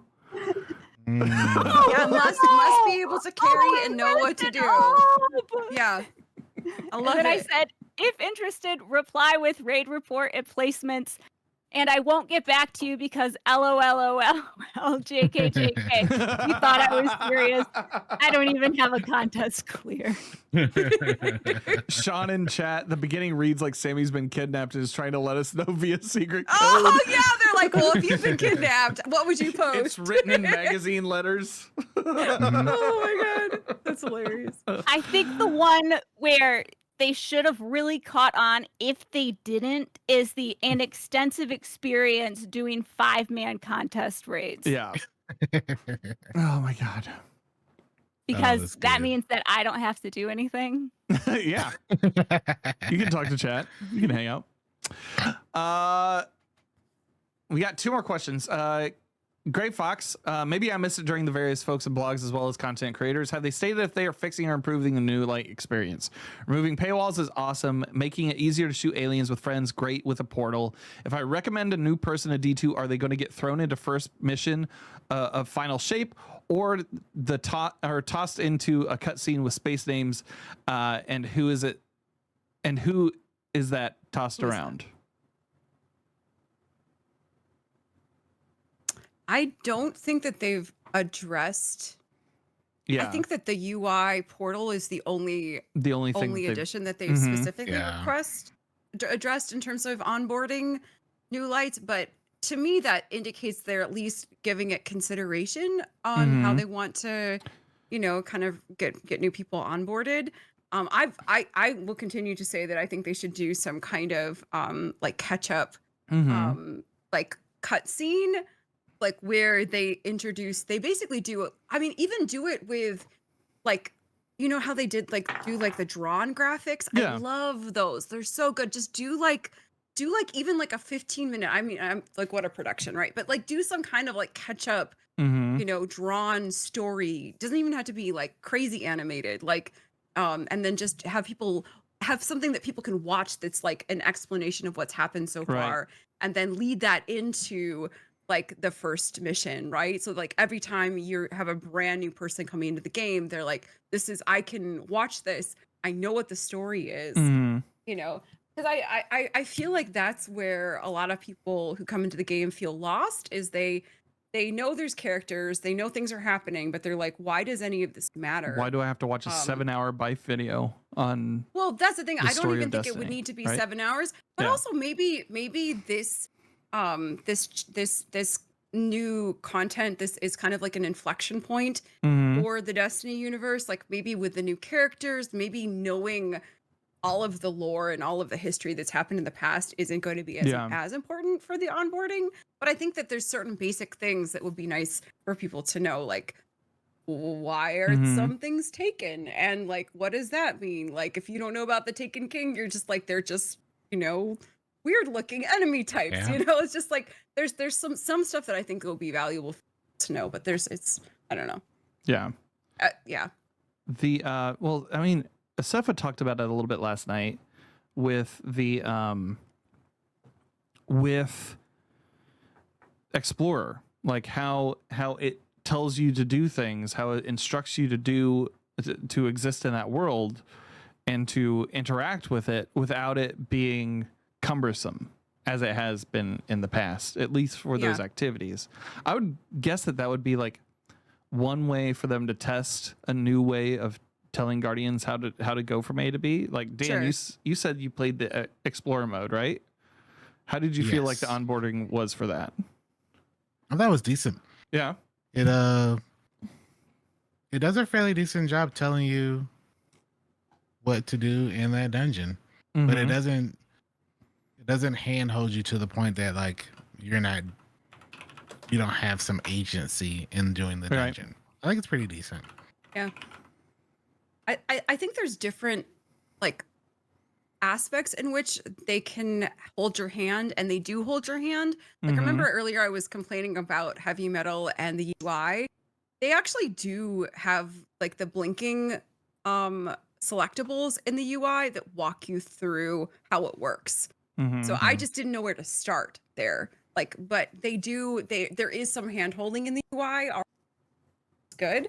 They do hand holding when you pull out your ghost when you're in a Mhm. mission. You can kind of see what your objective is on the left hand side, and then you can also kind of see a way marker where you're supposed to go. I just get in trouble in the story because I get impatient and I pull out my ghost. And I'm Right. like, I want to go, and they're like, Yeah. we're still having dialogue. Let me Totally run. calm down. But then I think that Gray Fox is talking about like you know, hand holding in terms of like the content in the story. Mhm. But then also what you're talking about is hand holding in activities, right? Yeah. Like teaching people how to do activities, like with, you know, that the dungeon thing. So I think I think you have to attack it all at all angles. Mhm. And I think they are trying to be considerate of that. Yeah. Doomhammer has a question that we kind of touched on last night, but like forgiven if like that was a if that was missed because the thing last night. Do you feel like Renegades is going a little too far with the crossover inspiration storytelling? I love Star Wars, but it felt really cringe for me. Let me at least see the like. Let me play the Renegade campaign before I feel that way. Yeah, As of right now, no, I think it's fine. I think. But if like, I like load up and they're in Darth Vader saying "Hello, Guardian," Yeah. that's totally different. you Han know? Solo shoots you first thing. It's like Yeah, punch up so- first. Yeah. Yeah. I'm fine with it. I think there's a tasteful way to do it. Mm-hmm. I think I mean they've already done kind of like the cosmetic integration. You can play as Darth Vader if you want to Right. right now. Like Yeah. you can cosplay Darth Vader right Yeah. now. So that's super cheesy. Mhm. I don't think they're gonna do something like that. I think they're going to I think they mentioned that It's- yeah, go ahead. they're not going to have anything to do with. Right. It's an homage. They have Star to make Wars like a secondary universe. post, like saying this is a homage. We're not, you know, what y'all are saying we're doing, we're not doing. Yeah. They had to come out and say like the next day. I love the idea of having these two universes, these two science fiction universes that we love connect in some kind of way and cross over. Yeah. Yeah. Like it's kind of like you know, okay, I'm such a nerd, but you know, like the Star Trek, the animated Star Trek. Yeah. It's like the lower Yeah. decks, which is really funny. They did a crossover episode with one of the other Star Trek Mhm. shows where the animated characters like become like real people, and then Yeah. it's like this whole episode where they're in this episode and you're just like, holy crap, this is so cool. Like I would love something oh my god, there's fellow nerds in chat. I love so we're shocked, right? Like I would love something like that for this. I would love I think that the idea of Kepler opens a lot of interesting ideas. It's kind Yeah. of like this space where, like you said, the Philadelphia incident or whatever it is, Dan. It's The like Philadelphia a space experiment. Look it up. where like infinitudes can occur, right? So like unexpected things can happen, like Mhm. universes that you wouldn't experience anywhere else can kind of like coalesce and connect, and you can, you know. So I would love something like that. I would love a story where there was a crossover, right? Where like, you know, the animated characters become real, or like where we run into a Jedi, like no one that Mhm. we know from like the universe, but like maybe we run into a Jedi and then we have like this power and they have that power, and like we learn from each other or something like that. Like Mhm. I love that idea. I feel like there's so many cool narrative things that you could do in a non-cheesy way. I think that's kind Yeah. of I think it could be done really in a really neat way. Yeah. I think during the reveal, I even like I had seen the leaks that they were doing they were going to have the shooter and the lightsaber and everything in that. I had seen that on Sunday, I think. But even like looking at the the reveal, I was like, that font looks very Star Warsy. Like, Yeah, in a way. Well, I didn't put two and two together until like then. I was like, are they just doing straight up Star Wars? Which I think maybe like people are going to like what they like. Some people don't want like what they like, and some people like only want their peanut butter and their chocolate to be like separate, you know, like Sure. like, and that's fine. I think that like as long as it's not like the Han Solo thing, as long as these things, they aren't entering into our universe as entities that are characters that will like be progressing us through the story or whatever, I think that that's fine.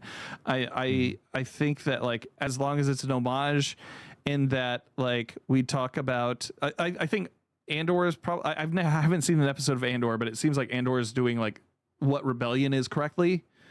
And like from what I'm hearing about it, if we get elements of like that in there, if we get elements of the space western in there that we get from Mandalorian, it like all of these things are sci-fi tropes that Destiny has touched on before. Like we said, I think we said that last episode was that they like specifically said space western in the review. Yeah. So and that's one space where the universes align. They're very similar. Like they're, you know, and it's an interesting concept that's been like, or trope that's been put out again and again. It's like the frontiers of space are like where humanity is kind of pushing the boundaries, like we used to push the boundaries in the wild west, right? It's like it's like Cade with his kind of cowboy jocular demeanor, and like all of that entire arsenal is like cowboy type guns, you know. It's like let's do something that's like a throwback to where there were new things to explore. It's kind of like how humanity is like, oh,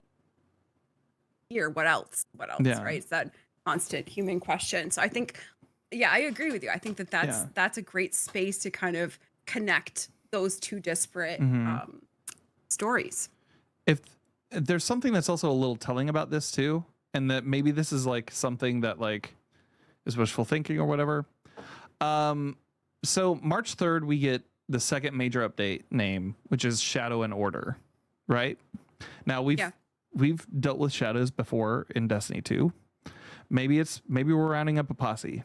Maybe we're rounding up a posse of old drudgeons, of old shadows. Like maybe that's what we end up doing, right? Like I could see that being like a cool thing. The main thing that I'm seeing, especially with like the Lucasfilm stuff and everything, because that was on the page. We said that yesterday. They're celebrating 20 years of Revenge of the Sith right now. They're dumping a bunch of money into a lot of places that get a lot of eyes because they know that that's where their advertising budget is going hard, right? And seeing probably the stormtroopers succeed like the way that they did, they're like, hell yeah, we're going to do some more of this. Why wouldn't we? Like if that money's booming, 100%. Print it. Yeah. So no, but it does seem like the two expansions are going to be incredibly tonally different. Like Reclamation, like a straight like sci-fi, you know, planets are also people kind of thing. It's like this weird, you know, what is dark matter? And then Renegades it's lawless, right? So it seems very much like it's going to be like space western meets Star Wars meets Destiny, like Shadow and Order. Maybe it's like, you know, you got the sheriff in the wild west of the frontier, and like you got law, you have to like fight or something like that. I think it's got very much that tone. It probably could have used 1 to 2 more sentences in the reveal for people. I think is like what that was. Like I'm sure we'll hear some more. I don't think it was a miscommunication or a lack of communication thing. I think it's just like where we are in society when we deal with like these kinds of crossovers, like especially when you see something with Star Wars on it, you put so much expectation on it. Sure. And like that's You're saying that you feel like if they had maybe done a little better explainer on the Star Wars and how it's going to connect, that there would be less like community reaction. Like the way the community's reacting. Yeah. So those are all the questions fit to print for episode 100 of the Destiny Digest show. We finally got through it. Yay! Yay, good job. We finally got through it. Success. Before we get into the telling everybody where you can find everybody on the internet, it's been such a pleasure working with you guys, and thank you so much for coming and hanging out with me every week. And we already did this at the beginning, but I'm going to do it at the end too. Sammy wasn't here. It's been a pleasure working with you, bud. Oh, So you too. yeah, it's You're been a pretty good time. It's been a good time. Yeah. You guys are great. So I want to shout out to Asefa, who wasn't able to make it tonight, but was here like for the first half of the episode yesterday. Lots of good points made yesterday too. Lots of good conversations. Go check them out, twitch.tv/Asefa, ESEIPHA. You can also follow them on their socials. I believe it's the same on Twitter and Blue Sky and everywhere else. So let's kick this off. Epic Dan, where can people find you on the internet, sir? You can find me on twitch.tv/EpicDan22. Right now, just doing way too many of these ultimatum dungeons for the next couple of weeks. Also, you can find me on YouTube and TikTok at EpicDan22 and on Blue Sky at EpicDan22. Hell yeah. Sammy Cat, where can people find you on the internet, bud? They can find me at twitch.tv/SammyCat. I am also SammyCat on Blue Sky and YouTube. And then SammyCat plays on Twitter and TikTok. All right. Tiddly, what about you, friend? Sure. It is twitch.tv/Tiddly, and I stream Central. You can also find me on Blue Sky, and I am Tiddly on Blue Sky. Heck yeah. Before I mention my stuff, Bonafide Hero was also here yesterday. I don't know why I forgot about Bana. But check out Bonafide Hero, BONAFIDEHIRO on all the socials. Go check him out. Wonderful dude. My name's Danfinity, and you can find me across the internet at DanfinityGG. Or like danfinity.gg. That is my website. You can just go there and you can find stuff, and you can find stuff about me and all sorts of other things. Like, did you know that you could find an embed for this podcast on the front page of my website? You probably didn't until now. If you're listening to this on a podcast platform, remember to rate and review. Drop some stars on there. That's how it helps us out in the algorithm. Every comment helps. With that comes the close of episode 100 of the Destiny Digest show. We are 63 days away from Edge of Fate. We appreciate you listening. We hope you find what you're grinding for.